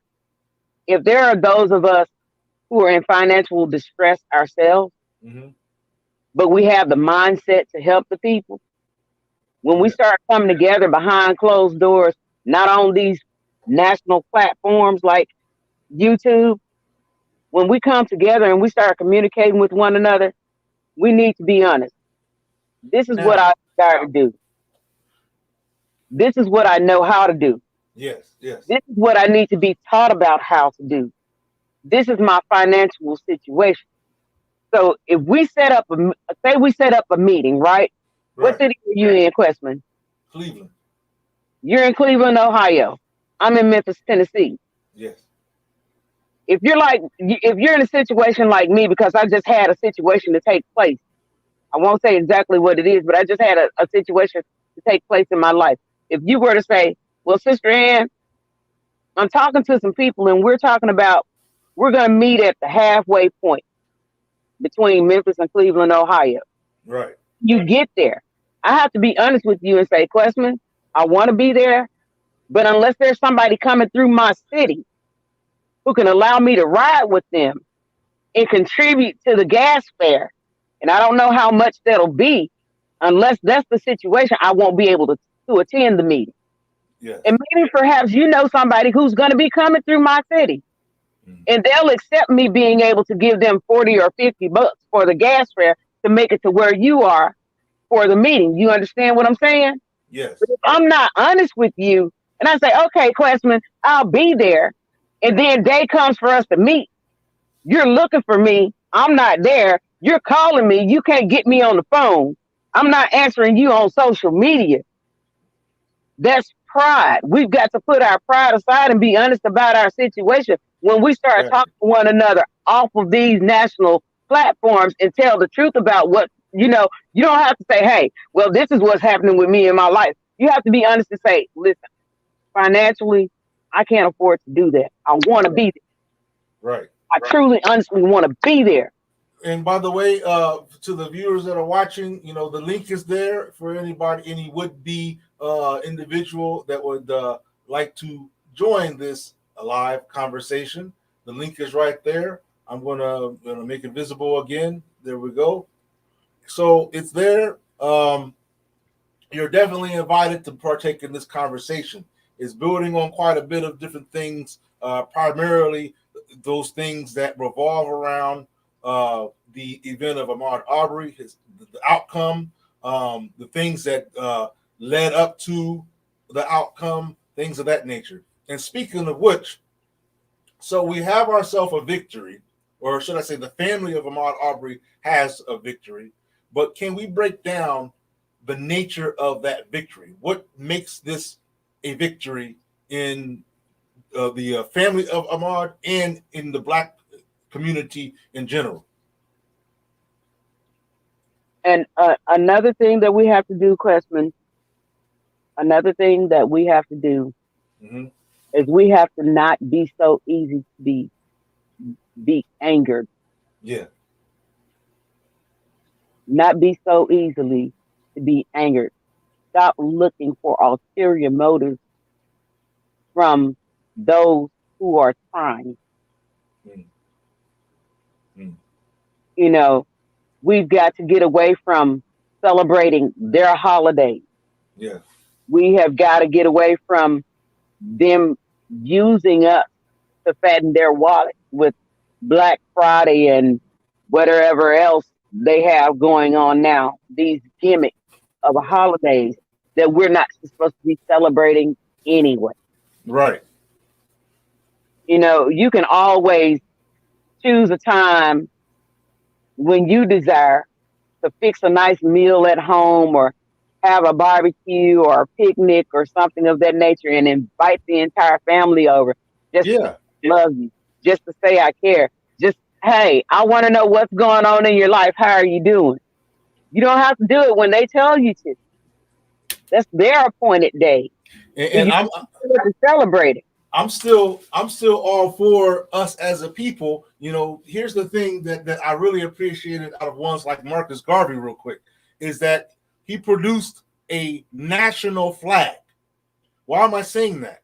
Because I feel that, see, these, what you're talking about, are holidays that come from our the establishment.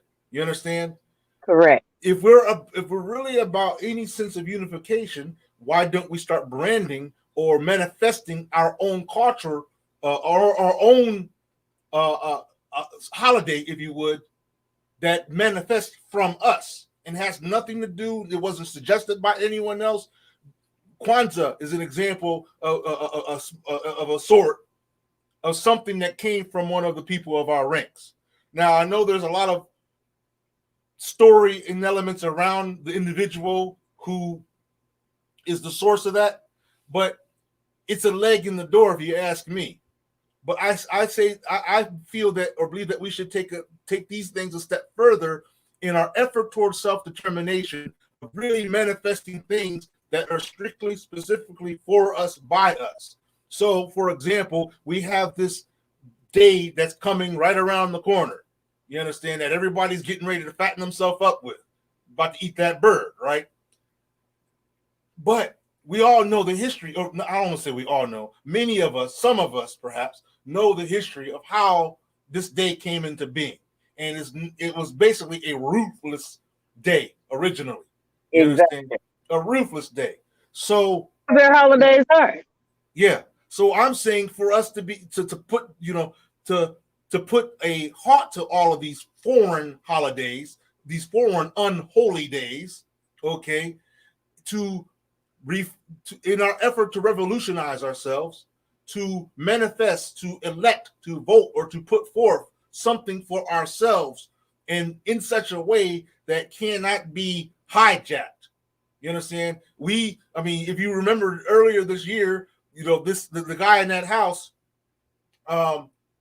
made official Juneteenth, right? That was something that for years, And yeah, something for years that we had been doing amongst ourselves. But in an attempt to appease and quiet the waters, quiet the storm, they go ahead and throw that cookie out, right? fat in their pockets. The fat in their pockets. You understand? Another hijack. Okay, so this takes a type of unification effort that we as a people are willing to acknowledge what's from us and to disassociate it from anyone else that's not of this flock.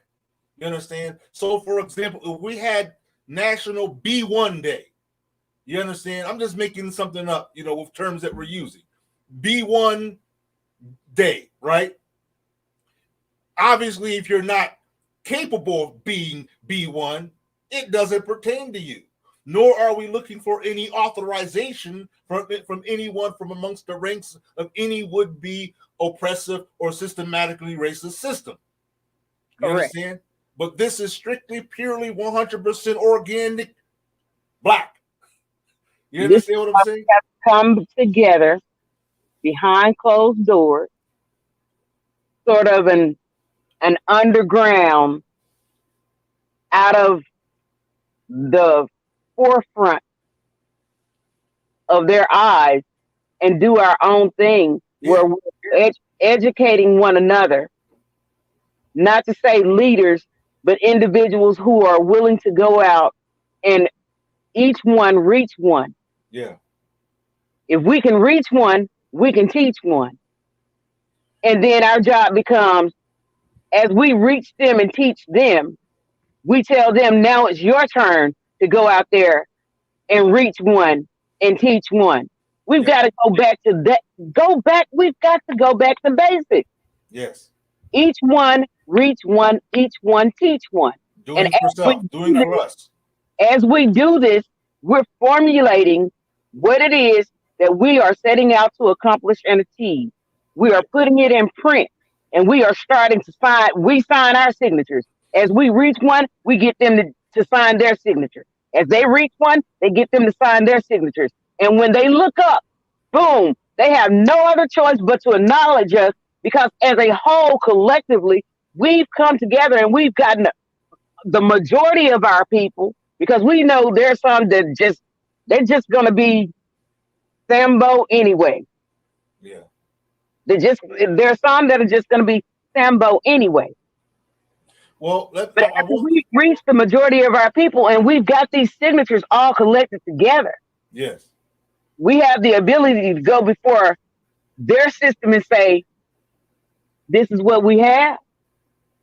Yeah. This is what we are asking for.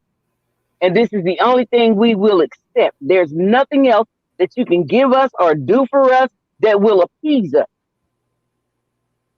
We get with Grandmaster Jay. We've got to get our brother. We've got to help our brother and get him exonerated.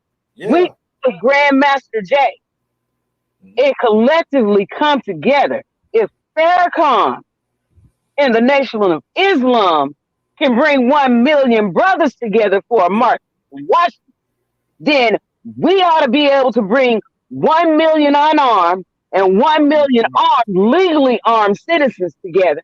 Correct. In one location, so that the United Nations will recognize us as exactly what we are, prisoners of war. Yes. Which brings me. I'm going to have to sign off and keep listening, because I'm looking at the time. I've got to go pick my son up. Yeah. And I don't want it to be buffering and bringing me in and out and you not being able to understand what I'm saying. Just know that I'm listening And when I get the opportunity, I will be back in if you are still on. Thank you. Okay, I'm gonna hang around for a little longer. Yes, indeed, it was definitely a pleasure to have you online. If you're live again, feel free to come by again. Hop in the live. I mean, if you're free, feel free to hop in the live again if you have the opportunity. Thank you. Yes, indeed. Peace and blessings. Peace and blessings. So this brings me to some other valid points that I've extracted from this conversation. One is that while, like I said, one uh, test or challenge or confrontation or uh, event has been resolved, you understand? We still have yet others. We still have, like I said, Brother Arthur Wallace, who's locked up and facing, very serious charge. You understand, and needing support in that matter. You understand? He hasn't even had, the trials or anything yet. Still building towards that. Still trying to get a legal defense team together. You understand? So this is what's going on there. We still have Brother Kente, who, by the way, had a birthday that just passed, who's still, facing his court situation. And then, of course, we still have Grandmaster Jay, who's facing a court as well. You understand? So we still have, and all these, mind you, like I said, these were some of the outcomes of the events that we're talking about. The outcome of, those who stood up for justice for Ahmaud Arbury, for example. You understand? So, yeah, while there's a victory on that front, where the family can, they can take it, they can take some ease out of this. You understand? We still have other people who became victims as a result of standing up for the rights, for justice for Ahmaud Arbury and others. So we still have to keep our attention on that. We still have to focus on that. We still have to, be mindful of all the things that have occurred up until this point. You understand? And we have to restore, our sense of awareness about matters. We can't allow these type of things to put us to sleep. You understand?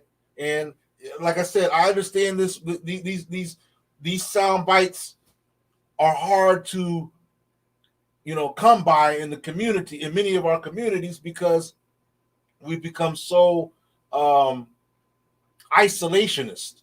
You understand? Where it's all about what one can do for self. You understand? And not so much about what one can do for their fellow brother or sister, the fellows in their community. You understand? And in many ways, that's self-destructive. That's why this B1 concept, is so important. To understand what this is implying is very important. You understand? So I've got the live right here, family. For any other, person that would like to come in. And this is also, an invitation for any would-be someone that might have a different view. You understand? That might not agree with some of the perspectives that are being talked about. Maybe, maybe I could be in error with what I'm observing regarding the convenient appearance of the praying reverends and pastors. You understand? I could be making a mistake in this observation.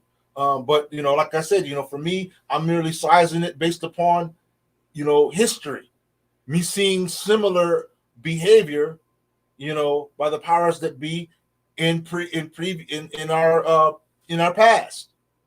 So the link is there.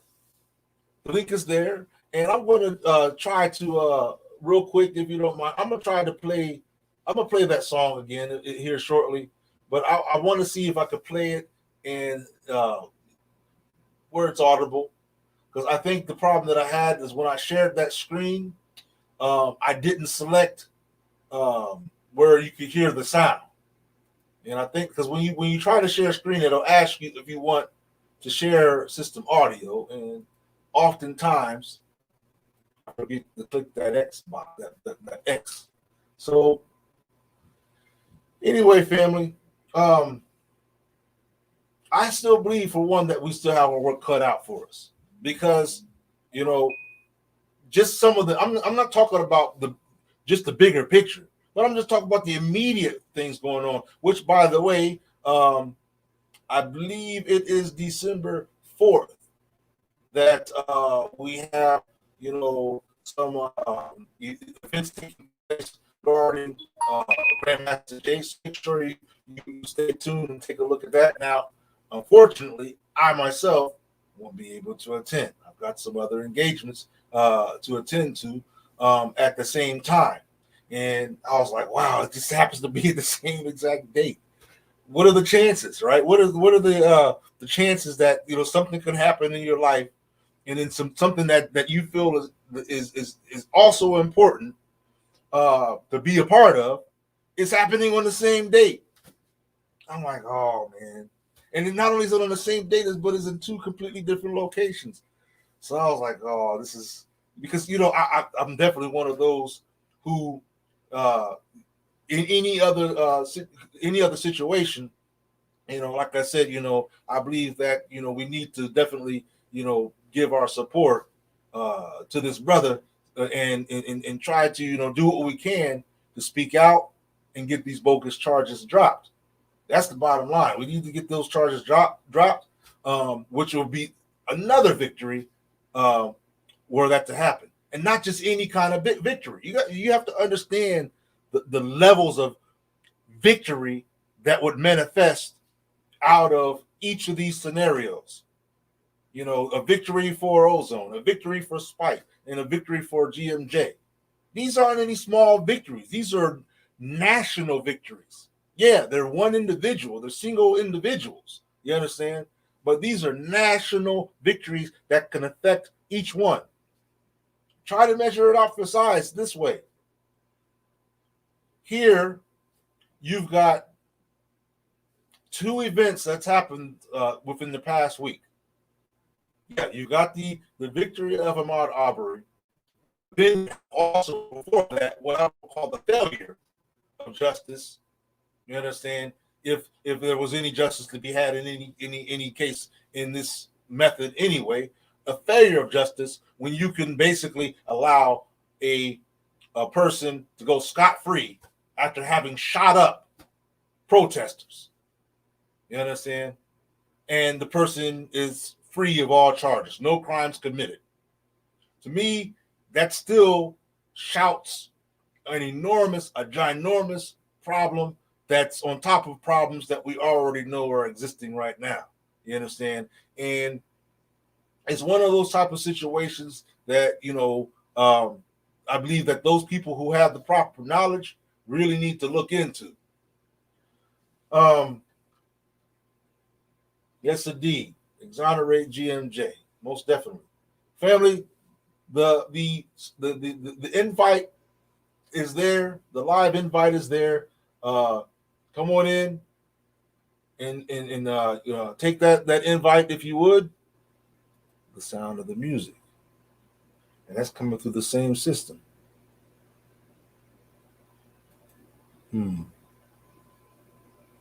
Yeah, I don't know. I'm gonna figure that out. I gotta figure that out. That's annoying me. I'm I'm what you.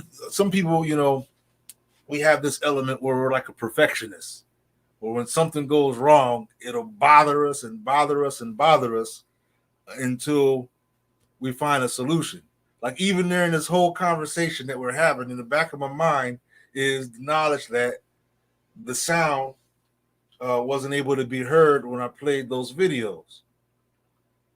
That's annoying. So I got to figure that out. But don't worry, that's what I do. I fix stuff. It's just weird because there's no reason why that sound should have not been playing.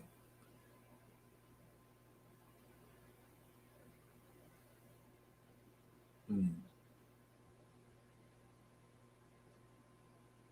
So let's close that. So I'm not sure why that is, but family, the live is there, or the live invite is there. That's not it. Let me go ahead and bring that link up again. You see, or you see it right there on the screen. Come on in. Let's have this conversation. Disagree with me or something. Come on. I mean, I'm assuming that everybody's in agreement that's in this live. And even if you are in agreement, come on in. Let's break up. Let's break bread about it. Let's find wherein we agree or disagree. All the same, but we need to break bread and have this conversation. You understand? While the element is still, vibrant on this day. So I figured, a part of me was saying, well, let's have this conversation on a different day. But I was like, no, the motivation for it is alive today, and people are paying attention to it today. I'd like to be able to break the, what I want to say, the awareness to some of the factors that I've already been talking about, as far as the gimmickry that I've seen playing out in all this, and it, the fact that it has to be at the expense of the death of an innocent person. You understand? Is something that I think we should be mindful of as well. But one of the things that I'm noticing, like I said, I'm seeing the camera, I'm seeing the attention being given to these praying pastors and whatnot. But they're very light on the attention given to the boots on the ground. And we still haven't one time heard any real acknowledgement from any mainstream media sources of the people from the very beginning who were standing up for justice for Brother Ahmaud Arbury. I can understand, though, however, that the family of Ahmaud, would like things to be, just, okay, it's done. Here it is. It's done. And they go back to their lives. But the thing is as a people, while we may be able to go back to our idea of everyday life, the struggle hasn't in any way, been resolved. The like I said, this is one success, a big success for the family of Ahmaud, and another step forward in the Black community. You understand? But that's one step over the many, many steps we still have yet to take, let alone acknowledge that they need to be taken to begin with. And these ones that were, standing up for justice for Ahmaud, they are aware and were aware then of the importance of taking these steps. That's why, they literally, surprised many people, across the country when they stood up. Because many of us are used to doing just what we see: the sermons, the preaching, the talking, the noise making, the banners, the signs, the flyers, the holding hands, the marching down the streets, with banners and whatnot. So when someone decided to stand up, in authority, in power, manifesting power, that was something that broke a form of silence. You understand? That was a much needed something to break the silence that was going on. And I'm not, understand the irony of what I'm saying here. I'm saying silence. I'm saying silence because while they had the banners, while they were burning up buildings and all these other things were going on, it went on deaf ears. You understand? All that went on deaf ears. Most of the buildings they were burning up had insurance covering them. Most of the people that they were protesting to paid them no mind. The powers that be. They look at this and they pay it no mind. But when you start unifying and under an armed, legally armed, lawfully armed, a condition, it changes the playing field. It changes the way people observe demonstrations, if you would. You understand? It changes the whole way of how people respond to grievances. You know, is one thing to come to someone begging them, please, please don't hurt me. Is another thing to point something back at them saying, stop hurting me. Stop hurting me. And even if you didn't have, even if you don't point or if you don't do anything, you're coming where they know that, hey, you know, you've got an answer. Stop hurting us. Stop oppressing us. Stop treating us as less than. And these are just a few of the grievances that are really, you know, in the forefront of, you know, the plight of Black unity. You understand what this is all about? Just a few. Just a few. So I've got the live here, family. I'm a entertain this live for a little bit longer. I wanted to try to keep on the live for a little bit longer. While I'm doing that, let me go ahead and put this banner back up here. Excuse me, put that banner back there. That is your source for being able to support Brother Ozone legal defense team. You understand? And believe me, family, much help is needed. You understand? Much help is needed.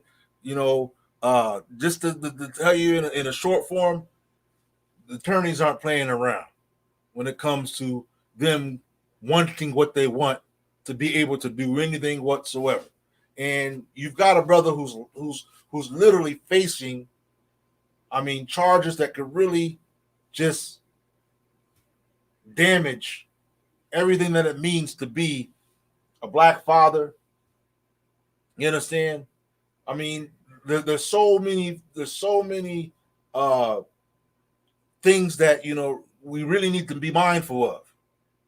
You understand?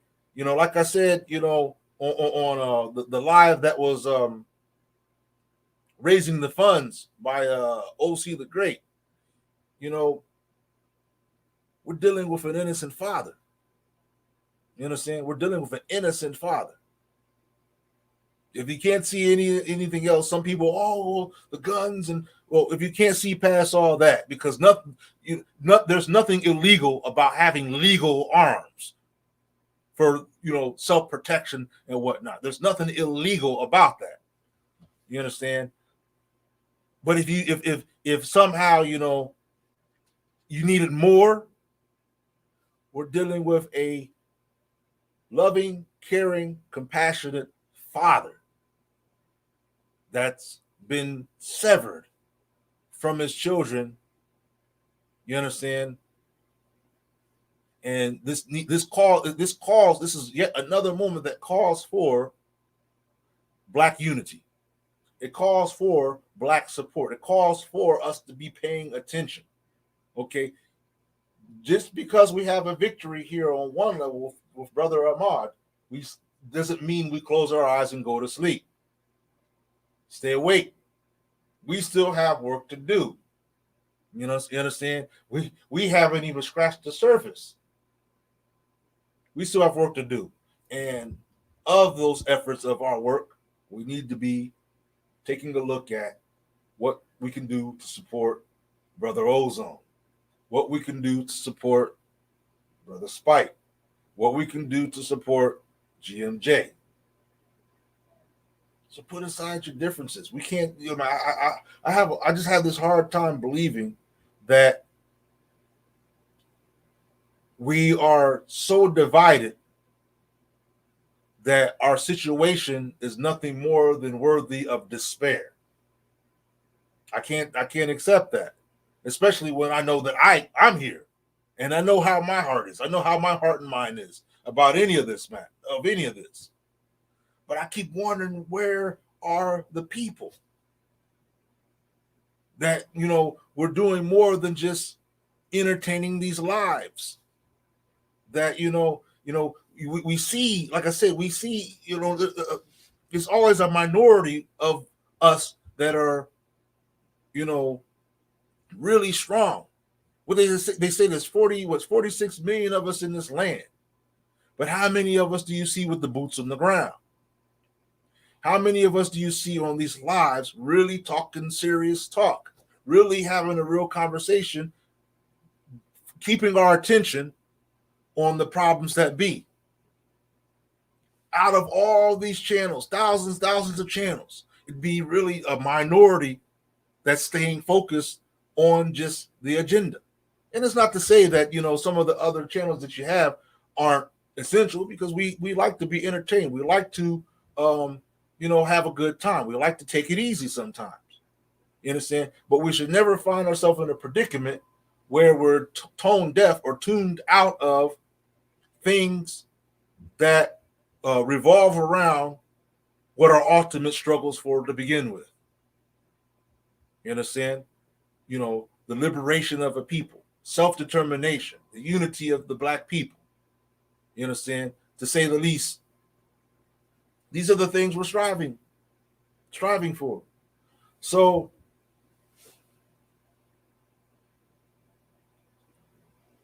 we have to be, there has to be a better or higher what do I say, prospect for success. I mean, I just observe, over the course of time, events as they play out. You understand? I know, some of us, we jump in on the scene, jump in the suit. We don't really have a clear scope of what's taking place, what's going on. But if you pay attention, and it doesn't always mean that something has to be said, but we pay attention, know and understand the things that we need to understand, and know the type of friends and allies and supporters that we need to be involved with. Let me do something here. That's staying on code, family. That's staying on code. I just want to, so people know what this is for.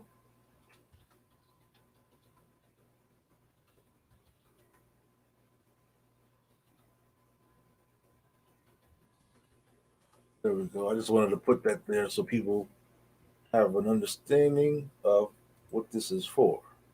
Let me see if I could do this little scroll thing here. There we go. There we go. I just wanted to, in fact, if I can do that, let me go ahead and add this on so that way it's one whole string.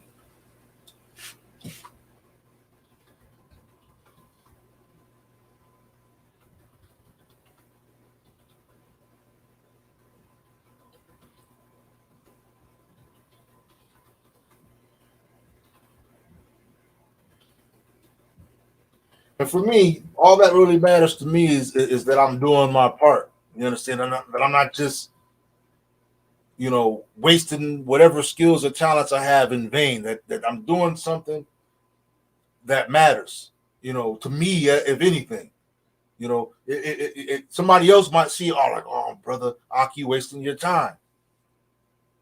The thing is the day, if I was to breathe my last, I have to, I have to ask myself, if I had the moment to ask myself, I have to ask myself if I lived my life worth my presence in this world. If I did that, fine. If I didn't, that's where my problem lies. So, dear family, I've got about 20 minutes.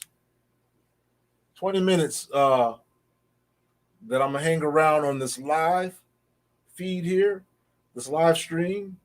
After that, I'm gonna call it an eve, and we'll take it from there. But um, I would have liked to have had that sound work right for the family. Perhaps the next time I get on this live, I'll definitely make sure that sound is working for us. You understand? That's all about being professional. That's why it bothers, because it's like, wait a minute. So, family,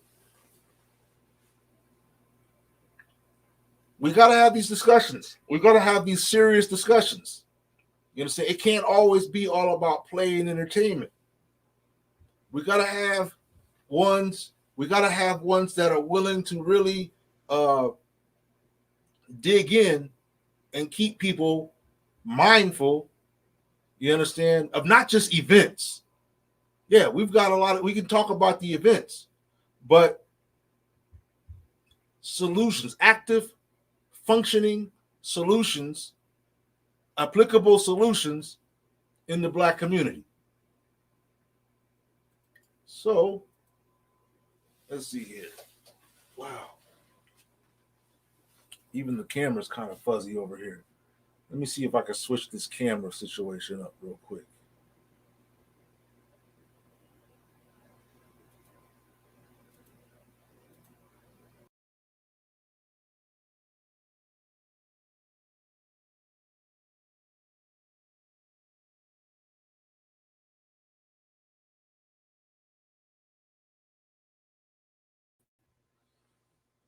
Uh, that's not going to work either.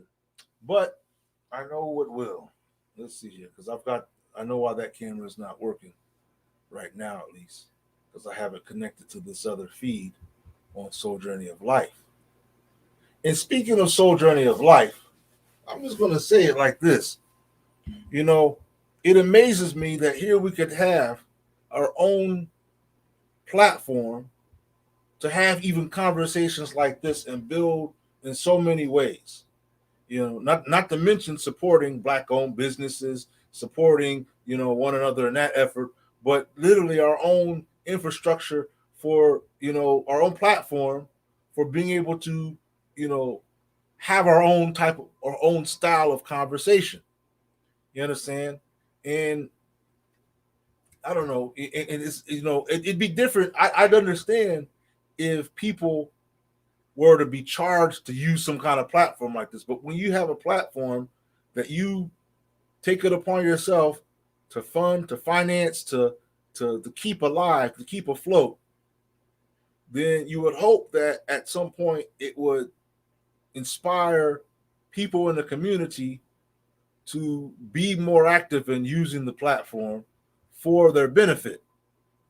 You understand? For their benefit. But it's like I said, we're a people. It's a hard bargain. It's really a hard bargain, family. Trying to really trying to get us to do anything. You understand? If it doesn't have, if it's not backed up with some type of excitement or some type of, something of that line of thinking. And that's why I say, so it makes me feel, that often we're so much in the solo missions that we forget that our strength is really in unity. It's better business. You understand? I mean, think about it. Think about if let's say you've got your own website, you're selling your products and whatnot. But don't you think that you would increase your sales if you know that there's another brother who has a platform for selling, and you also take some of you also sell your goods on that platform as well? Wouldn't that increase your sales? You understand? I mean, that's what I'm saying. I'm thinking that this is an endeavor that benefits all involved. Here, adding your business to the directory free of charge, no charge, but here you could add. I mean, that's something that helps support each other, lifts each other up, is us supporting each other. But sometimes I just have that feeling that not everybody sees eye to eye that way or sees the same way. Some people feel like somehow there's a gimmick or somehow there's a catch or somehow there's something else other than what it actually is. That's what happens, I've noticed, when it comes to black owned endeavors or black endeavors. When we're doing something, it's never taken with a clean, a clean, clear perspective. Rarely. I don't want to say never, it's rarely. But then, like I said, when one of these other folks, we don't have no problem with going up in the KFCs and ordering and going into Walmart and all these other places, and we just blindly accept whatever goods come off their shelves, whatever produce. We don't know if it's organic or not. We don't know if it's healthy. We don't know anything. All we know is you take it, you put it in your grocery cart and go. We don't even scrutinize most of these businesses, these non-black owned businesses. We rarely think of any type of scrutiny when it comes to them. When it comes to our own platforms, our own businesses or whatnot, we give our own selves a hard time. We give ourselves a hard time. And then when the resources are exhausted to where we don't have these type of platforms and whatnot, then we're complaining, oh man, why don't we have this? Why don't we have that? Why don't we have our own? Well, we did have our own, but our own didn't support our own. Or those who did were so few that it wasn't able to sustain it in a way that it needed. I'm just saying, these are, might sound like just a little rant, but it's real talk. It's real talk, to make this a part of a bill that, as an individual, hasn't, is not lucrative to me in any way. It's actually quite the opposite. It's actually an expense. You understand? To do the Soul Journey of Life social media platform, it's an expense. And then every month I evaluate whether or not it makes sense to keep on going. And then I look at IG and I see someone complaining about their post got censored or cut off or blocked. Or I look on Facebook and I see someone complaining, the same. I'm saying, why are these people settling? Why are they settling? Why do they continue to go in a certain direction where they want to be able to share certain things with their friends and family, with the people that matter to them, and have the type of conversations that they want? Here is the provisions for it. But the very same end up being a no-show. I'm looking at this analytically. You understand? Not just with the Soul Journey of Life platform, but I'm looking at this as a community.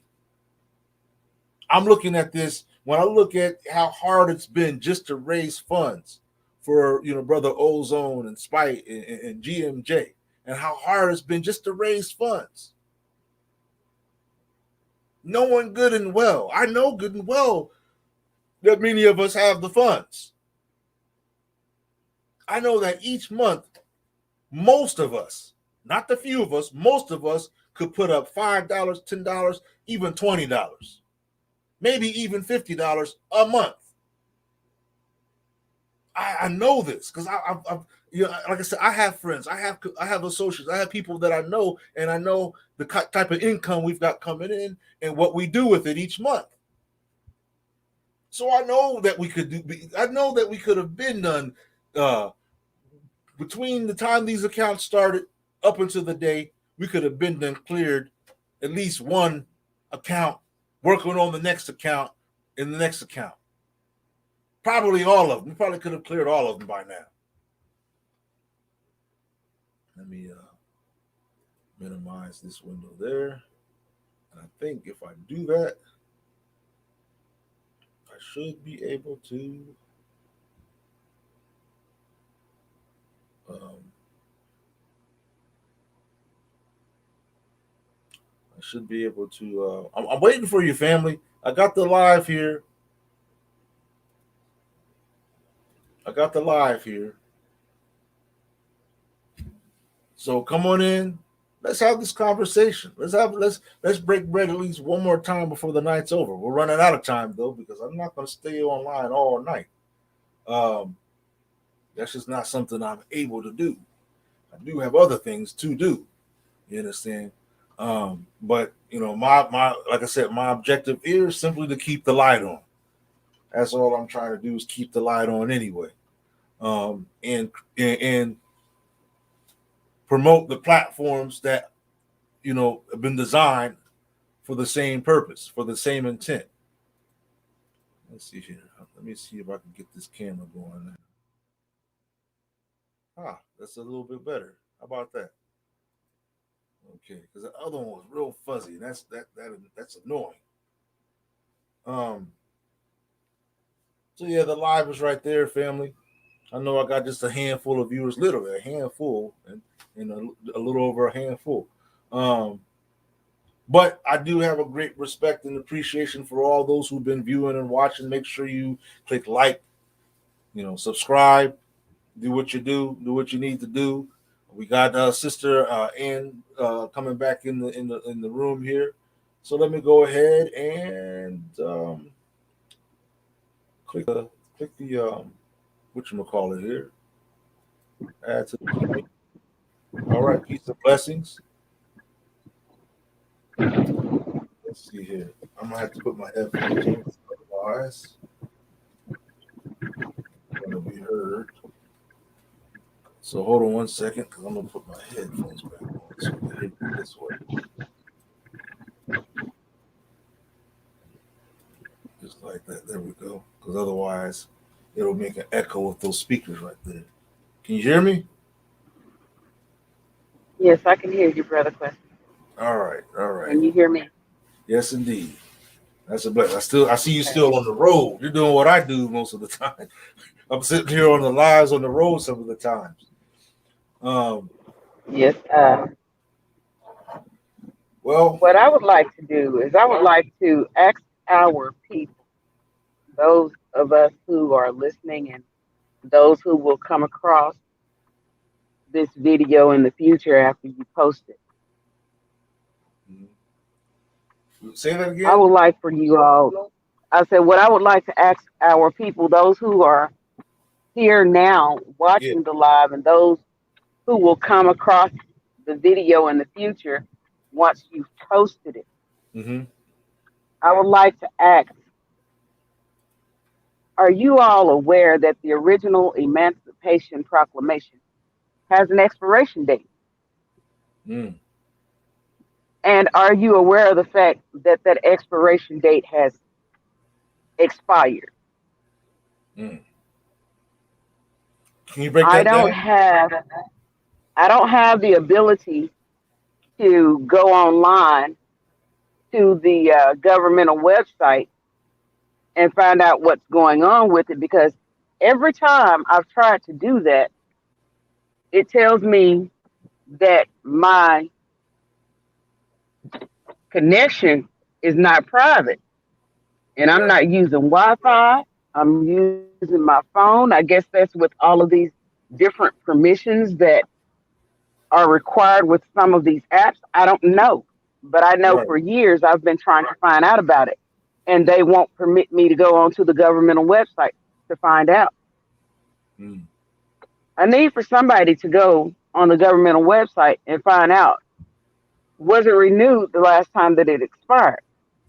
Because what we do not need is another renewal of the Emancipation Proclamation. We don't need a new proclamation. What we need is a declaration of our own independence. Right. We need our own melanated space if we're going to remain here in the United States of America. I know that some of us are financially able to leave and go to other countries if we so desire, but some of us don't have that ability. Right. And there are those who are just not going to leave America, the home of the enslaved who believe they are free. Let's see. I'm looking for. So just like the Chinese have Chinatown, just like the Asians have Asian Town, just like there's a little Mexico in seems like every corner of every city in the United States of America, we need space, so our own space we're not asking for that anything we can special though. build. And exactly, we're asking for true equality. Right. We're asking for true equality, something that is ran by us, governed by us. We don't just want a no cop zone. We want something that we can rule over and govern ourselves. Mm-hmm. We need our own embassy because we are a nation within a nation. We want what we are owed as Right. United States citizens. I don't care if you don't do anything but go in the store and buy a bottle of water, buy a soda pop, buy a loaf of bread, buy a piece of candy, a bag of potato chips. Every time you do that, you pay taxes. Right. If you work on a job, Uncle Sam is going to get his money before you get yours. And now we all sit here in the United States of America, and we've been slapped in our faces. We've been knocked down, kicked, and stomped, and told your taxpaying dollars are going to go towards giving reparations to someone who has contributed nothing to the economy of this nation that you built and continue to build and enrich. We know we owe you, but we ain't gonna give you nothing. Now, if you can give illegals 450,000, you can give us what's been owed to us for centuries. For centuries. Think about that. We need our own. Do you think that with the directions that we're taking as far as do you think that we'll be able to achieve any of that through political means with the way the political arena is established today as it is today? Do you think we'll be able to obtain any of these things internally with the provisions that we have available today, if they are provisions? Yes, we can. But you know what it's going to take? It's going to take sacrifice. It's going to take withholding our dollars. If America doesn't answer to anything else, it answers to the loss of revenue. Mm-hmm. And we enrich America by giving them our funds. Yeah. We enrich America by buying whatever they put out there for us to buy. We enrich them every time they create a holiday and we go in the stores and we start buying their holiday decorations, their holiday food, their holiday cakes and pies and their holiday clothing and things of that nature. We enrich them. So who's going to be willing to stop doing that? If you know, if the things that it's like I can't be the only one because I mean right. I don't do holidays. Period. It's like a trap. If we can reach every enough year, I'm just saying that every year they come with the same gimmicks, the same flash. Just in accordance with the times. So there's always something that they're going to have because they know our taste buds, they know our minds, they know our what we fancy, they know what we like. You understand? And so they're always going to keep up. You understand? With with with the what do you call it? They're always going to keep up with our desires. So if that being the case, and many of these people that are doing this, they're the business owners, they're the corporate owners. They're they operate in a way where they know how the market works. You understand, and they know how to play the game. So I mean, what I'm asking is that type of solution clearly is going to take a type of motivation that it doesn't seem like the people as a whole have. You understand? Some here, a few there are We have got to motivated. get on Soul Journey of Life because they're messing with the seed. Mm-hmm. The you've been breaking up. Yeah, I get that happens on this on YouTube. It happens on Everything, IG. everything is until we started talking about this financial thing. Mm-hmm. Everything was smooth. Yeah, Even on my ride to go pick my son up and come back to where I'm at right now to finish this conversation, everything was smooth. yeah. There was no problem whatsoever. Now there's buffering and everything's choppy. And I couldn't understand anything you were saying. Your picture even completely disappeared. The screen went black. Now Oh I can wow, see. wow. Well, what I was trying to That's put forward, why I, we got to migrate to our own. You started Soul Journey of Life right? for us. And we've got to migrate there so that we can start communicating with one another out of their presence where they don't have the ability to Yeah, interfere with our communication. I agree. And see, the thing that the family needs to understand on that note is that these are legal approaches. These are sound-minded approaches of being our own remedy. You understand? Being our own solution. You understand? Nobody we're just like the right to bear arms. The right to freedom of speech and things like that. These are our values. You understand? And these so no there's never been a a mindset to approach things in an unlawful manner.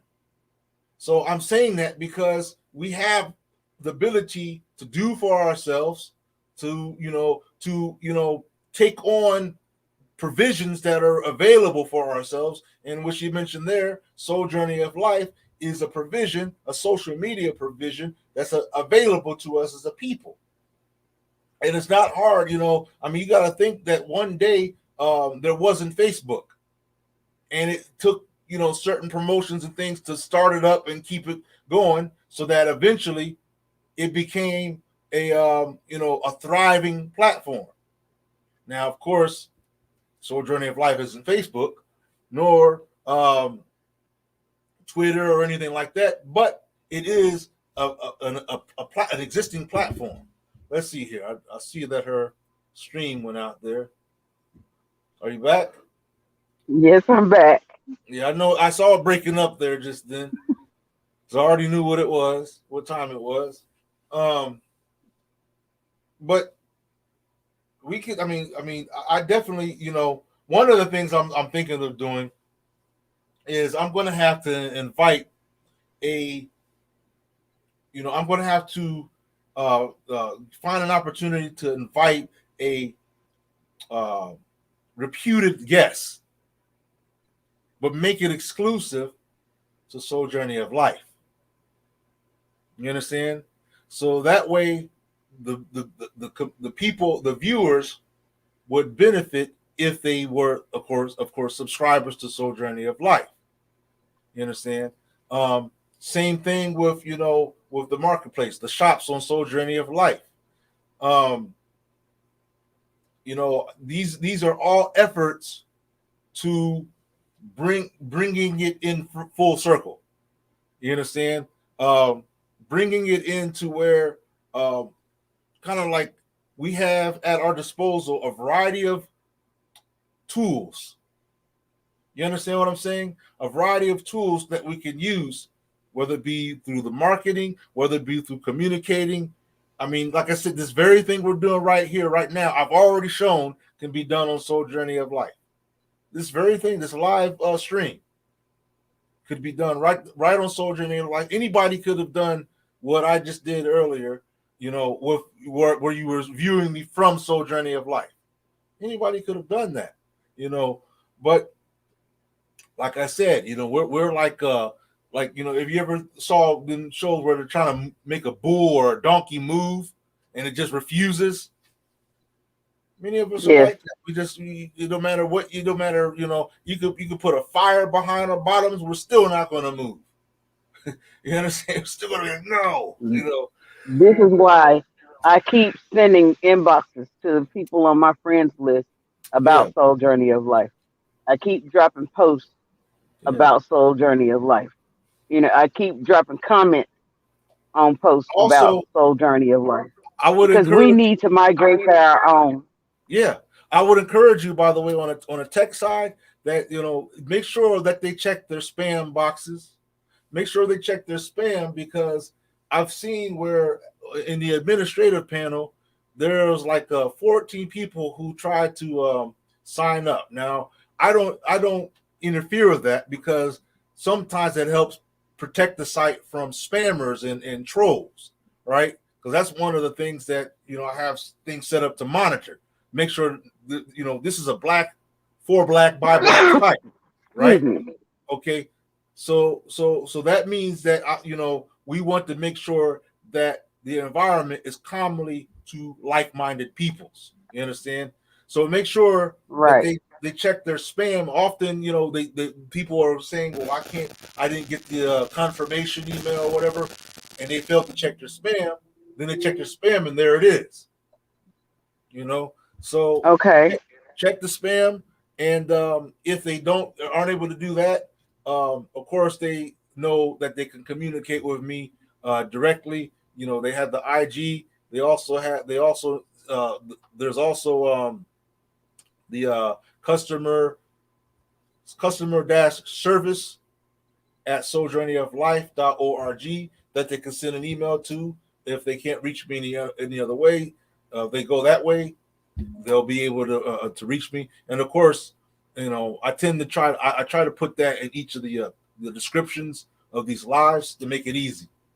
So it's there, but like I said, the most common problem has been people saying that they didn't get the confirmation email, and they didn't check their spam, or they forgot their passcode, and so they put in a request for the new passcode, and they say, "Well, I didn't get the passcode," but they didn't check their spam. You understand? Check your Okay. spam, family. Check your spam. And If you move it out of the spam into important, priority, primary. right, mark it, put a star, all that kind of stuff, and and participate. And another thing that I'll help with, that I can break down here, is sometimes people had a problem with posting, but you have to remember, this isn't Facebook posting. This is Soul Journey of Life posting. Here, you have to put a little bit of context with your post. If you just put the post alone, like a video post I'm talking about, or a YouTube link, it's not going to show. You have to put some content in Yeah, first. you helped me out with that the Yeah. other night, and I appreciate it. And Thank you so much. the reason why that is to sort of give a little bit of context with the video itself. So you have to, in the space provided, type something. It could be just the name of the video, or whatever. Just as long as there's some content, then paste your link, and the link will show in the feed, and then you can post it once the feed is made a full image. If you're uploading a video, then you want to put some content, and then when you upload the video, make sure that the video has fully uploaded and you got your green check mark. Then you click post. If you didn't get a green check mark and you click post, the video is not going to show. So this is the way Soul Journey of Life works.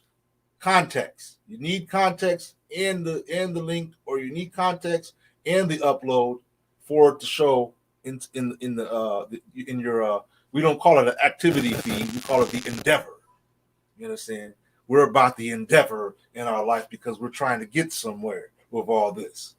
You understand? It's not just about your activities. We don't want to just know about your activities. We want to break bread on our endeavor. Mm-hmm. And on a business tip, I'm not trying to be the only one on Soul Journey of Life selling goods. So this is a call out to all Black-owned vendors. There's a spot for you there. All you have to do is set up shop. Is no charge to set up shop. There's no charge to add your business to the directory. It's all there. Like I said, these are provisions to be used. Now, where's the Black family that's going to be using them? That part's up to the family. So, anyway, we got justice. Now I can say yesterday because it's now midnight where I'm at. We have a sense of justice. Sense of justice, for at least. We have I'm saying it this way. I'm saying it this way, that the family of Ahmaud Arbury. It's definitely a win. Yeah, for them. It's definitely a win. But the reason I say a sense of justice is because there's so much more. There's so much more that we still have to overcome. And we have brothers right now who are being literally held as prisoners of war. I'm talking about Ozone and Spike. They're literally behind the wall. Right. Neither one of them should be incarcerated right now. We have Grandmaster Jay who's still facing this bogus charge that they've brought against him in Louisville, Kentucky. I can't remember the brother's name, but we've got a brother in what is it, Chicago? We have a brother upstate. Every time I turn around, there's a story being broadcast about them and putting him in jail, not charging him, holding him, mistreating him, not feeding him, and having him literally in unacceptable living conditions behind those bars for days at a time. That's what I heard about Ozone. With no charges, and then they just subsequently release him. Right. Yeah. And we've got to do something about that. They're still snatching us up off the streets whenever they get ready to. Yes, Ahmaud Arbury murderers being found guilty of the crimes they've committed, that's a win. The brother Mark, who was found.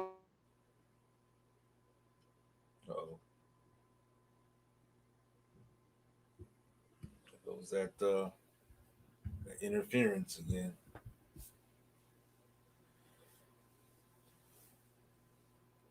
Let's see if she's able to get back in, because I like to at least get the rest of that commentary. Let's see here.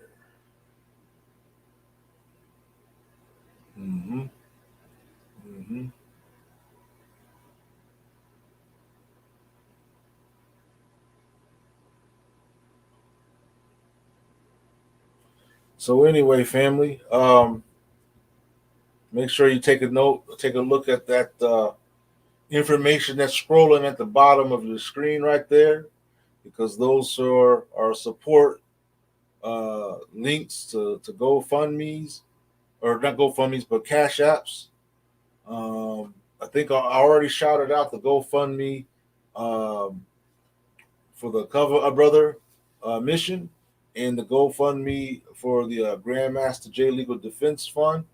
We mentioned that earlier.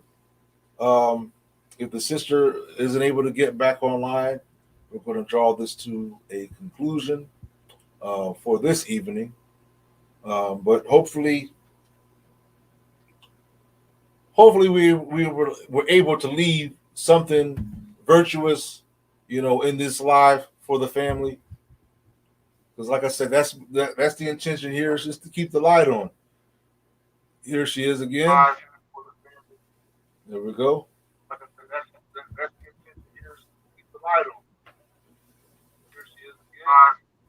Okay, let's try this one more time. Mm-hmm. There's the case of Andrew Coffey, who was found not guilty of attempted murder. And I think one charge was first degree murder of a police officer um, in his city. They got him on possession of a firearm by a convicted felon. Mm-hmm. That's a win, but nobody's talking about it. Right. And these are examples of cases that show that we are progressing, but we can't relax just because we got a couple of wins. Right. Because a couple of wins out of thousands that are either still pending or losses, we've got brothers who are still serving time for crimes they didn't commit and they know they're innocent. Right. We just had one released the other day, Right. you In a know. wheelchair. So we cannot become complacent with what's going on and what's happening with our people because we got a couple of wins. Right. You know, it's Um. it's a sense of justice, but we haven't reached justice yet. And I'm. Until all of our brothers have been exonerated that are falsely accused, until all of our brothers have been released who are being held for crimes they didn't commit, until all of the oppressors who have committed crimes against our people and walked free are found guilty and have to pay the consequences for their actions. Until that happens, Right. we don't have victory. And I would add to that that I believe that we need to broaden our understanding of these things and realize that these are just the ones that hit the our awareness because of how they're presented through media and things like that. We've watched them on YouTube and we've watched them on IG and whatnot and seen them in mainstream media. And this doesn't even scratch the surface of those that never get to the camera or those that don't get that aren't Exactly. as popularized. You understand? The struggle is, I mean, it's being suffered on so many fronts and so many levels. There's people that have been incarcerated. In fact, when we talk about the one time we were talking about the Black Panthers, you've got an individual who's incarcerated right now who hasn't been who hasn't had any real sense of justice. I'm talking about Sheikh Jamal Alamin, also known as H. Rap Brown.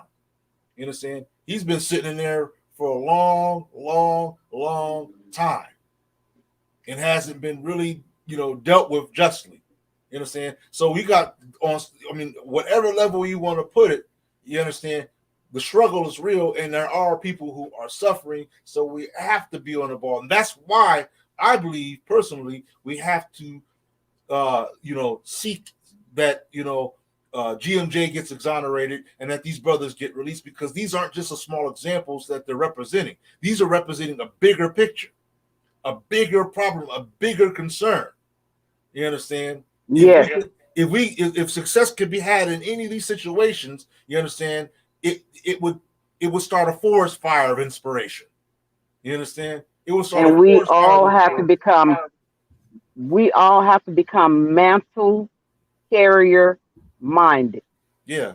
And what I mean by that is we've got to have the mindset, whereas no matter who we are, when we see injustice, we're not afraid to step up, stand up, and speak up. Yeah. We need to have so many people mantle carrier minded that when they see us, they can't point out a leader Right. because nobody's acting like a follower. Right. But we need to be, as we are mental carrier minded, we also all need to be able to follow. Right. A hard thing. Because one of the biggest problems our people have had is they look up and they see one person standing up doing all the talking. They Right. see one person standing up and doing all of the defending. And what they do then is they say, that's the leader. Yeah. And that's the one we've got to stop. And they need to see so many people standing up and Right. speaking up until they say, oh my goodness, they have really awakened and there's nothing we can do Yes, indeed. Agreed. but give them what they want. You know, I've been seeing for about a year and a half, maybe two, I've been seeing these posts on the internet that says America needs to be thankful that all we want is justice and not revenge. And that's all we want is equality. Right. See, because their justice isn't for us. We want equality. And that's our We nature. want true equality. In Our the richest land in the world, in the one of the richest lands in the world, where private citizens Yeah. have jets with jacuzzis and Right. spas and bars and beds and things of that nature inside of them and fly wherever they want to fly. In a land like that where one person can own a house with 50 rooms in it, nobody should be homeless. Right. Nobody should be sleeping underneath the bridge. Nobody should be sleeping behind a trash can. You know, we shouldn't have all of the dilapidated property throughout America that we have because somebody walked away from a house or somebody died. And then we've got somebody homeless who's living in it with no running water and the ceiling's falling in, but this is all they can do to shelter themselves from the element outside. That shouldn't be happening in the one of the richest lands in the world. Can you see that right there? We've got to come together and have the mindset that we are going to make things change for the better. Right. We've got to learn how to sacrifice these meals we go out and have. We've got to stop making them richer and us poor because we're looking for the next pair of $300 shoes or the next new gaming system that's coming out. Or Right. we're ready to go and pay $50 for a couple of us to go and watch a movie. Start making our own movie. You know, I mean, we need to start making our own clothing again. We need to start making our own shoes again. Start holding our dollars, putting them in a fund to help us advance. Start buying land and building on that land. Start planting gardens for ourselves and growing our own vegetation so that we are not eating so many genetically modified foods that are making us sick and destroying our health. right. That's why I We've asked. got to learn how to stop saying it's never going to happen and start being a part of the solution. Because saying it's never going to happen and continuing down the wrong path, we're part of the problem. But Where. once we decide we're out of that mindset, Right. it's going to start with me. I'm going to be a part of that change that I want to see. Then we'll be able to see others who are like minded and doing the exact same thing. Right. Where are our own electric companies? Where are our own black owned pharmacies? Like not just owned pharmacies, but sources, black owned electric companies and sources where we are establishing for ourselves, essential things that communities need to thrive off of.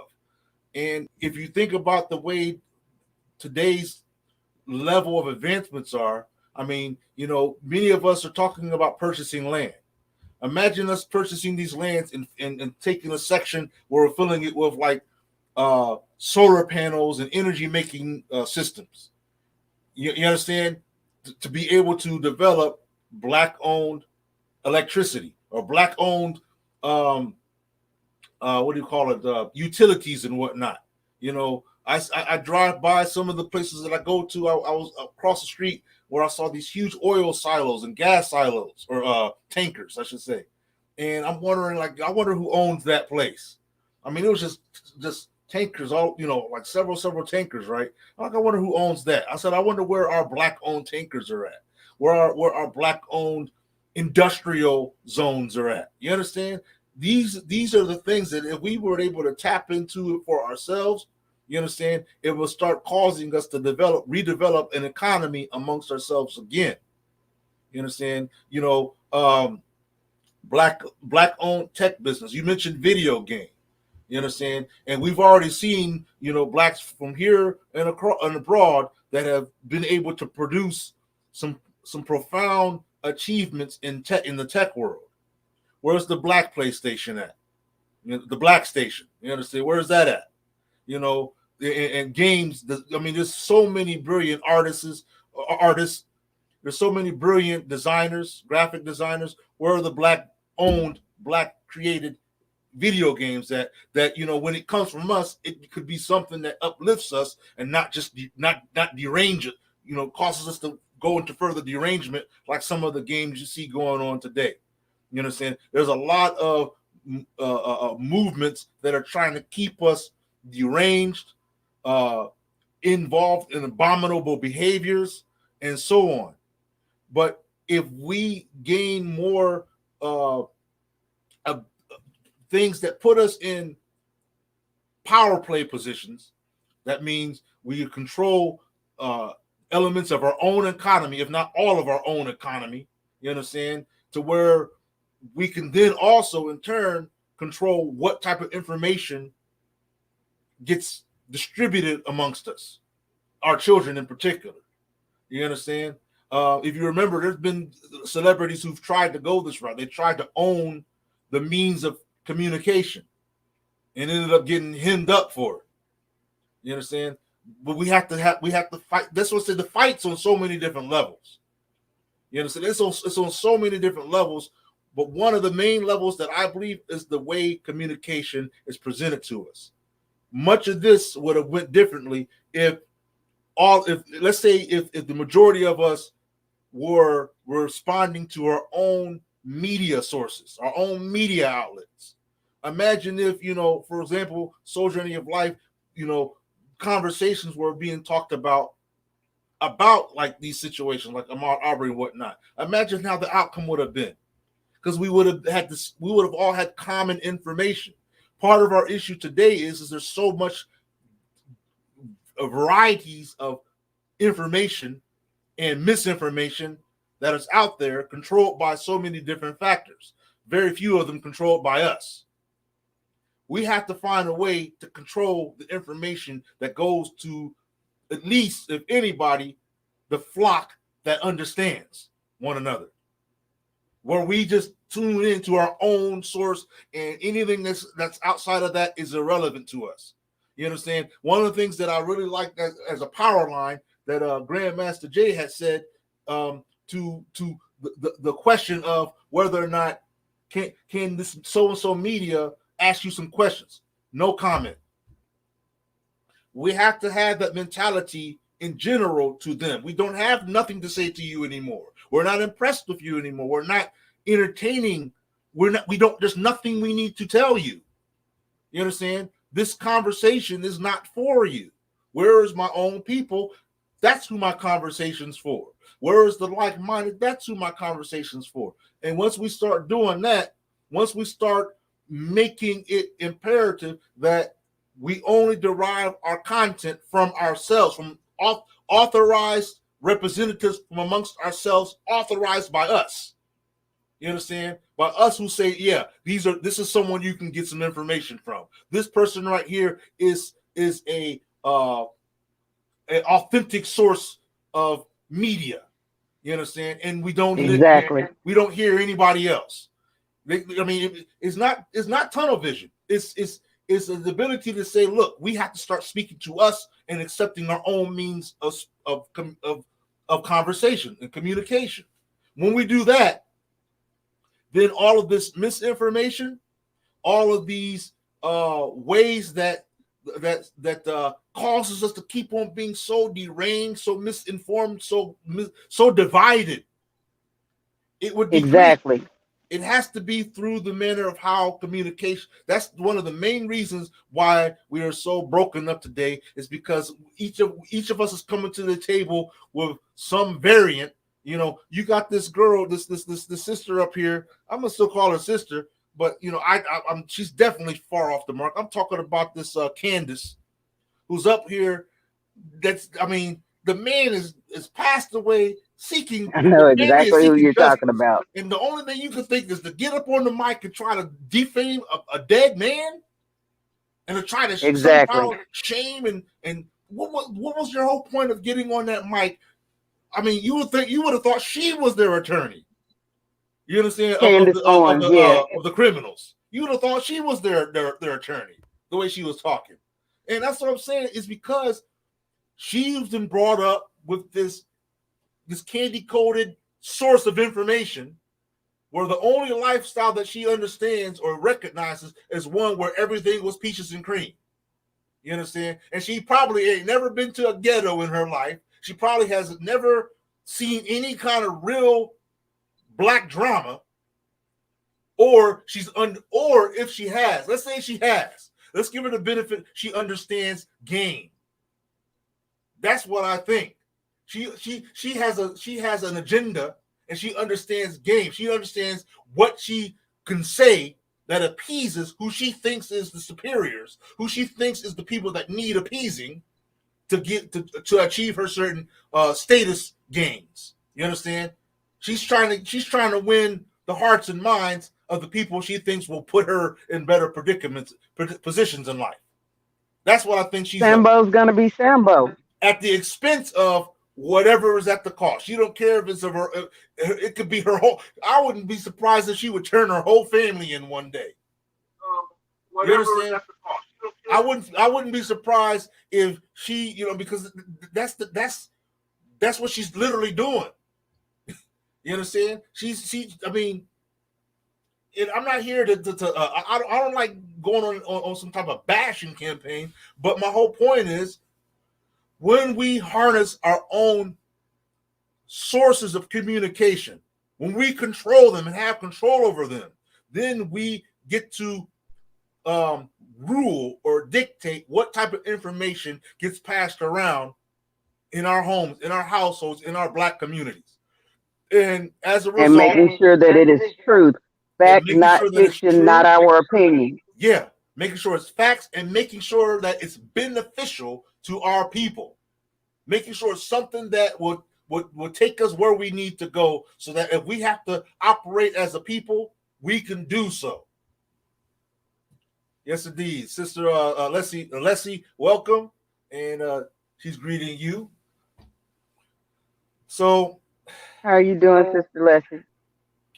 That's what I'm saying. It's, you know, if anything, it's, you know, our main tool in life tends to be our means to communicate. We need to be able to, you know, control that. We need to be able to control our methodology of communication. You know, I think you mentioned about Malcolm X and how he distributed information. That's communication. He made sure that not only was he out there on the mic talking, but here, go ahead and check this out when you get a chance. And not only did he do that, but he put food in their mouth. What did we see GMJ and them do? I believe was it down in Georgia?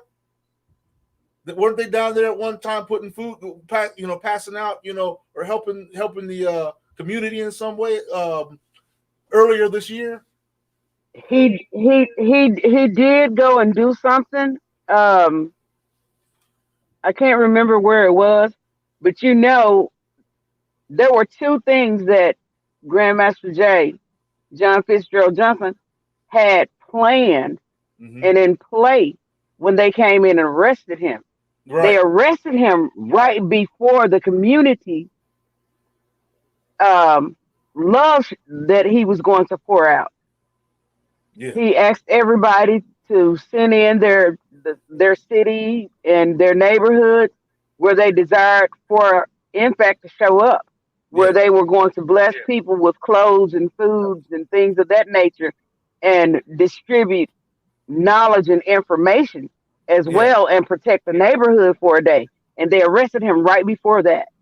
And the next thing that was on behind that was on the agenda was the 1 million gun Yes. Yes. formation. Yeah. And the 1 million guns formation, that was the only thing that was left needed to have us declared a nation within a nation, prisoners of war, the Yeah. UBKN. And see, look, here's And some a lot of people don't know that. here's some evidence to further my position regarding our why we must have control over what communication is spread amongst our people. If you look at the very thing that they used against GMJ, it wasn't that he couldn't leave the house. It wasn't this or that. It was what?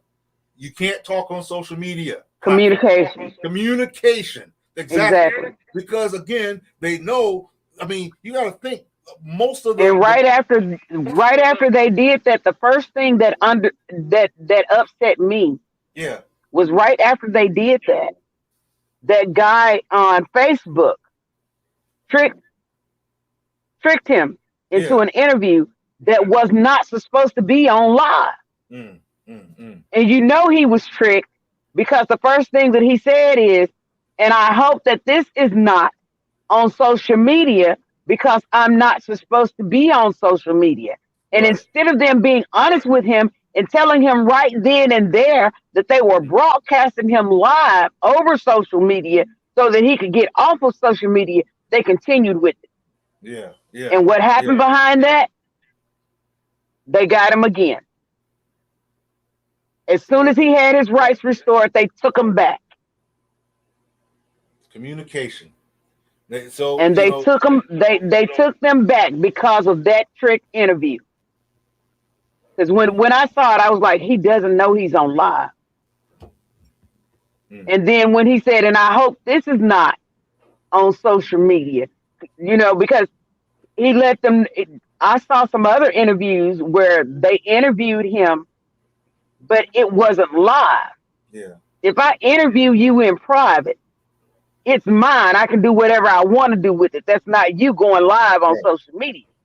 But like, you're on live right now, and if they've told me not to be on social media, and I don't know I'm on social media, but you're broadcasting me to the world, and I say to you, brother, I hope this is not on live, because that's one of the conditions of my release. And that's then why you should be an honorable individual and say to me, yes, it is on live. Let's cut this feed now.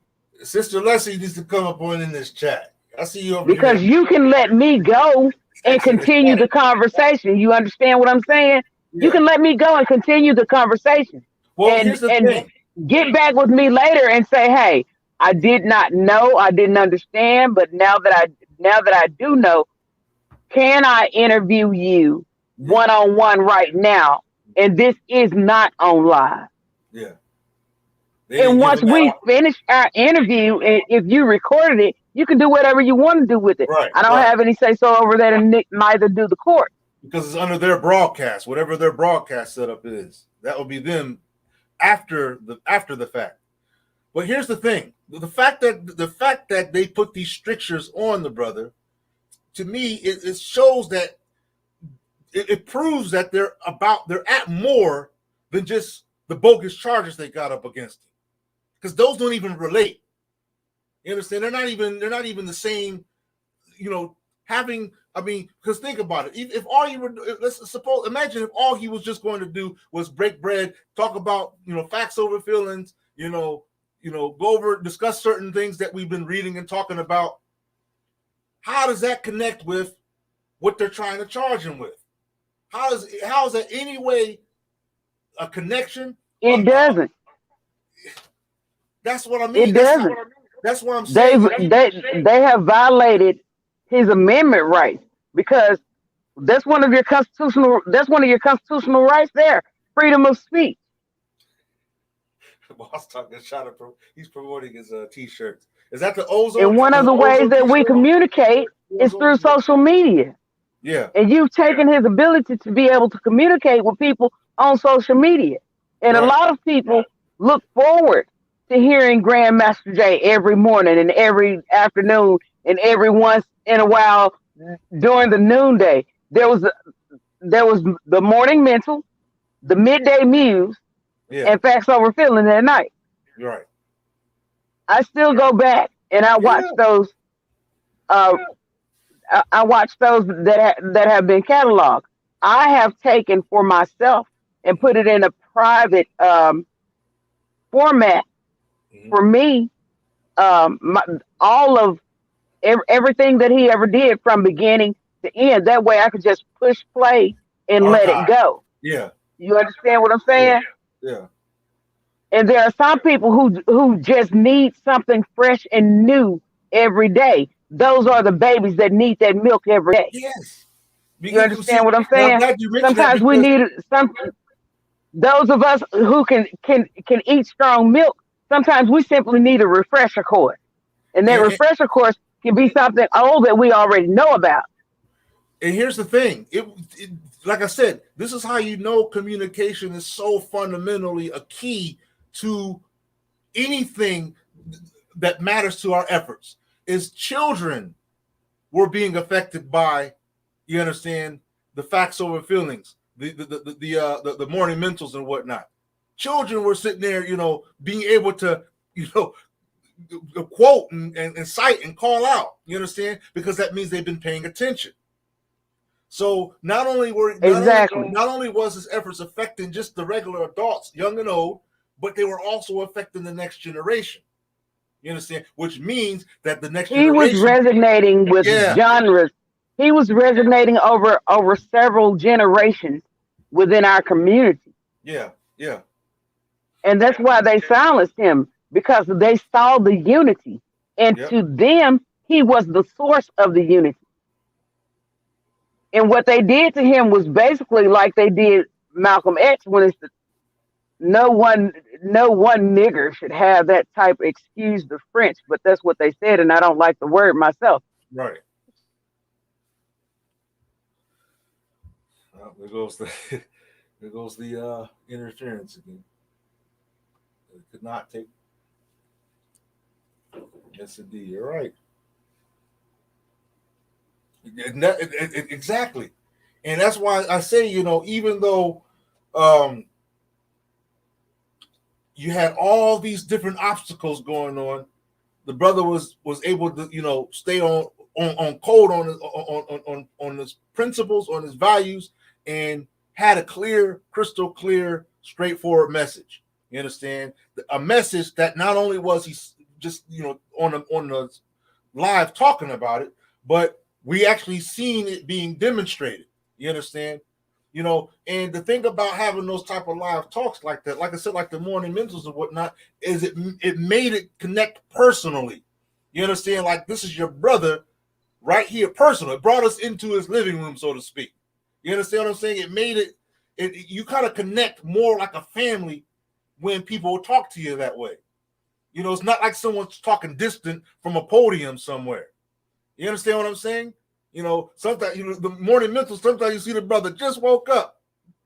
It's dropping off the first, type of insight, if you would, that come to his mind, just waking up out of the bed. That makes a connection. If you ask me, that makes a more personal connection with the people. So, I'm saying these things because, like I said, our battles, our challenges are still ongoing, and we have one thing to the next that we have to keep being mindful of, that we have to keep focusing on, and making sure that we pay attention to. You understand what I'm saying? Look, the thing is like I said, if we don't do it for ourselves, nobody else will, because these things are beneficial to us. Protecting our own, standing up for our own, standing up for those who stand up for us is a benefit to us. It doesn't benefit anybody else necessarily. It can. Because if we're more unified, then we're stronger economically. We're more of an asset to the globe. You understand? But how do you get there? You get there by certain people having the ability to inspire minds, certain communities having the ability to stand up, to work together, and to take leadership. That's how you get there. So, but then again, you have people who profit off of our division, who profit off of our willful servitude. You understand? Today, there are those of us who are wide awake and see that, hey, we're being tricked into a form of servitude, a form of enslavement. But many of these people, among the dumb, deaf, and blind, they don't see that. They don't see that the very things they've been lured asleep into, you understand, has caused them to be in a continuation of enslavement. Let's see here. Yeah, yes, indeed. We definitely got to have these type of conversations on Soul Journey of Life. That's for sure. But like I said, we've got to get the people to be on the same page to where we realize the importance of doing for ourselves. You understand? Standing up for ourselves, that's one part of the fight. But also benefiting from our own infrastructures. You understand? I mean, if for example, I'm gonna just say it like this: when you have an illness, you're gonna go to the local clinic. You understand? But if more of us became qualified doctors and started opening up our own clinics, our own practices or whatnot, go straight to there. Go straight to our own. Take the support of our own, lifting each other up. So yeah. Anyway, family, we through this conversation, we see the family, the people, those that understand, they recognize the gimmicks where the gimmicks be. You understand? They recognize the gimmicks where the gimmicks be. And, when you see that one thing doesn't match another thing, when the right shoe doesn't match the left shoe, you get someone gives you a glove when you got a boot on the other foot, that something's going on. That's the situation that's happening here. You got somebody being charged with something and then being ordered that they can't do a certain thing that has no connection with the other, only to reveal, based upon that, you understand, that in reality, in truth, they just don't want us to hear that kind of talk. They just don't want us to be unified or inspired with that kind of talk that unifies. Was anybody being encouraged to break the law? Was anybody being encouraged to do something wrong or stupid? Was anybody being encouraged to get out there and bust up buildings and things like that? Last I checked, I didn't hear one facts over feelings or one morning mental that encouraged any of that. I didn't hear it. I could have missed it. If there was one, go ahead and bring that forth so we could talk about it. But the point is, we've seen through many, through celebrities, through all kinds of individuals, every attempt that we've had when it comes to controlling our means of communication, when it comes to communicating effectively, that meaning that communicating in a way that actually grabs the people's attention so that we're paying attention long enough, you understand, longer than a commercial break, you understand, to make a difference. You understand? To actually want to do better for ourselves in our communities. I mean, literally, you had different chapters and branches of people standing up all over the place, talking about, let's, train ourselves. Let's improve ourselves. Let's improve our communication with each other. Let's improve our ability to protect each other. Let's even have, areas where we're making sure that, the streets are safe. This is the kind of conversations that started to increase. Nobody talking about breaking the law. Nobody talking about even, some kind of act of terrorism. Nothing like that. Nothing like that. But people talking about ways to improve their whole overall life and to make sure that they get treated as equals. They make sure they get to be able to have the same human rights that anybody else on the planet Earth has. Last I checked, there was nothing wrong in doing that. But when you're trying to keep a people subjected, when you're trying to keep a people enslaved in some form or fashion, you've got to remove these type of things out of the society. Otherwise, they'll unify and become a better people. That's just, the way it goes when you're dealing with, corruption. When you're dealing with corruption. So, and I saw an article, I think this was a week or so ago, where there's been some efforts to present some of these things before even the United Nations. Crimes against humanity. Not against Iraq, not against Iran, not against North Korea or someplace, but where? Against this country. Crimes against humanity.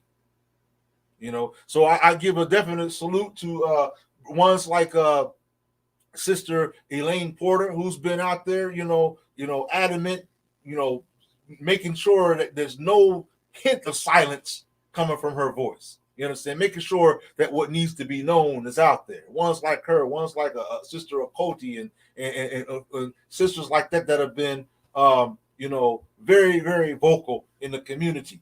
You understand? Like I said, the Sister Elena has been abroad communicating in so many different settings for the same objectives. And so we have to keep on doing stuff like this, family. We have to harness our ability to circle in our communication so that it benefits us, so that it's about us, and weed out the elements that's not communicating the same way. You understand? Weed out, it's kind of like, the story of the ark, like I said before. We built this ark. Those that know, those that understand, come aboard. If you think you got salvation some other way, you do you. But we're about to get on this boat right here, you understand, and do us. Like the brother said, just be black. Like the people are saying, be one. Like the old school say, black power. We've been saying the same formulas, but oftentimes, like I said, we get convinced that we say something to them, somehow we're going to get results. No comment. That's the only sentence that they're worthy of. That's the only sentence that they've shown that that we can trust them with. No comment. It's the only thing. Brothers and sisters, we've got like about 5 more minutes. I went a little bit further than I had considered, but for good cause. The link was out there. We did get at least one guest to communicate and to break bread with, and that's what we do. Like I said, the objective is to keep the light on. To keep the light on, family. You understand? To keep the light on. And when I'm talking about this light, I'm not talking about some kind of wishy-washy, hopeful, butterfly moment. I'm talking about keeping the light of consciousness on, keeping yourself aware, keeping yourself on point, properly informed, properly up to date, with the proper knowledge. You understand? On a need to know, consuming, from ourselves, from amongst our own, from amongst the ranks of our own. Keep the light on, family. Keep the light on. We end up being like a nexus for each other, a rest stop, so that one's like the sister, and the other day, some other time there was a brother or whatnot. One's like them. We stop by, we break bread, we chop it up, bring it all in the cipher. You understand? So that eventually we start having, if you look on your YouTube or whatnot, you'll start seeing that you have common people subscribe to. And you look at another brothers and sisters, like, oh man, we all subscribe to the same folks. What does that mean? What's that saying? When you end up finding that we can mention names right here. I could say, Boss Man or OC, or and somebody else knows the same people. You understand? Being on the same page, family. Being on the same page. What does that mean? If we could just harness what that means, rein in, you understand, and unify our methods of communication, and then, you know, those that, like I said, that flock, the birds of a feather that flock together, those that are in that flock, this is our method. This is our sources of communication. This is our sources for information. And then rear our next generation up through that. You understand? Then what do you end up having? You end up having more people on code, more people on the same page, more people able to operate in a similar way. Yeah, we need our language. We need our system. We need our own methodology. Like I said earlier, even our own holidays, everything, whole scale, our own. We need to just look and just comb through every different thing that every other society, every other community gets to boast and benefit from. You understand? And say, well, this is ours, and our people used to do this, and our people did that, and our people, this is us. We need our own. We need to revive our own. We've been through some unique things that nobody else on the face of this earth has ever been through. You understand? So we have more things to both mourn about and celebrate for our own self, the need to borrow or use or take on anyone else's. You don't need Christmas. They can have their Christmas. That's their day. It's not ours. It doesn't even represent Messiah Yeshua's birthday in any sense of the way. It has nothing to do with him whatsoever. Okay? So they can take that. You can give that back to them. Leave it alone. Have our own. You understand? Have our own. We don't need the trees. Even your Bible says don't be like the heathens cutting down trees, decorating them with ornaments. Let's get something else. What's something that matters to us? We say what's something that's symbolic for that we can all agree upon. Like, yeah, that represents us as a people. That's us. That's our language right there. That's our way. That's our code. That's our honor. That's our holy day. I'm just saying we start redirecting the direction of the camera. Take the camera off of these people. Why it's like when we say we want them to be out of our business. Say, mind your business, Karen. But we still worried about Karen. We still worried about them. Take the camera off them. Camera can't do anything. Karen can't do anything if she doesn't have the attention. You keep it moving, keep it doing what you do, keep on doing you. Karen can't do anything if she doesn't have any attention. She needs attention. You understand? Their system, that system needs our attention. They need to have us paying attention to them in a certain way to gain any benefit or any real mental control. So take the cameras off of them. The only thing they want to have the camera on us for is to try to find ways to shame us or to try to find a way to degrade us or make us look gloomy, criminal. You understand? Dangerous. Oh, look at them black people with the guns. Look at them black people over there, doing this. What are they doing over there? They're just standing at the corner. There's 5 of them. They must be up to no good. Give me this camera, man. That's how you go. Take our camera and let's look at the children. We got the children playing in the park, building, chopping it up, breaking, dropping knowledge amongst each other that their parents have broke down to them. What are they talking about over there? What did my daughter say? Come on, Grandmaster Jay. What are they talking about over there? Knowledge, talking about, the things that we've been building on all whatever level, spiritual, economical, industrial, whatever conversations we need to have amongst ourselves to wake us up economically. Those are the conversations that our children will be dropping between each other as we're showing the good things that we're doing in our community. You understand? Positive news, good news, uplifting news, motivating news. It can be done, family. It can be done. But we gotta stop having this idea, this notion that they matter. You understand? You gotta stop having this notion that their opinion matters. If Black Lives Matter, You understand? Then let's focus on our lives if it matters to us. You understand? Play our part in supporting our own. Like the brother said, loving our own. Doesn't mean hating anybody else.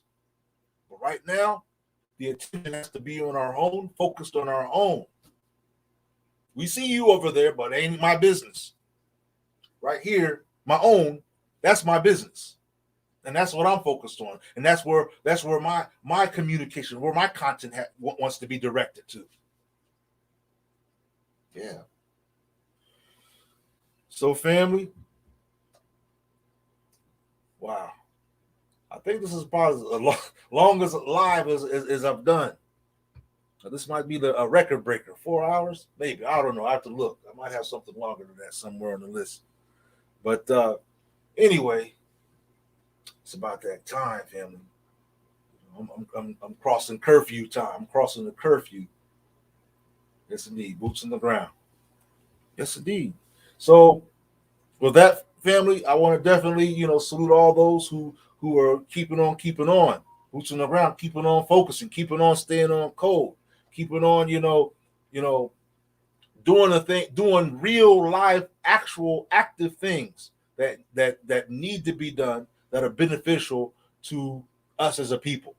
You understand? So salute to all those. This all the names. I'm gonna say because I'm gonna say salute to all of you because I don't want to miss any names or forget any names. Because I've seen, I've watched a lot of people doing some very, very strong work, and all those that are still in a compromised predicament. We got your back. We still paying attention. We haven't went to sleep yet. You understand? Salute to the family of Ahmaud Arbury for being steadfast, and the prayers is that you benefit from the nature of success that has come your way, and that of course Brother Ahmaud is able to rest in peace. And with the rest of the family, I'm going to say this is your brother Abdul Wadud, aka Questman, and this is another episode, live episode, Soul Journey of Life, Thelightdome. You understand? I'm just here to keep the light on, just keep us thinking, keep us reflecting. You understand? Keep us talking about it, keep us unifying about it, paying attention. You understand, to what we need to be paying attention to. So, close with this my greetings, salam alaikum, shalom, hotep, peace be with you. And make sure that those you say you love, those near you, those with you, those you say you love, know that you love them and you give them that assurance.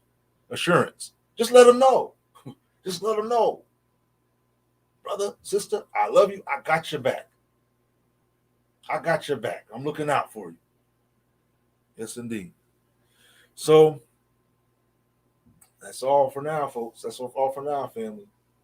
Assalamu alaikum.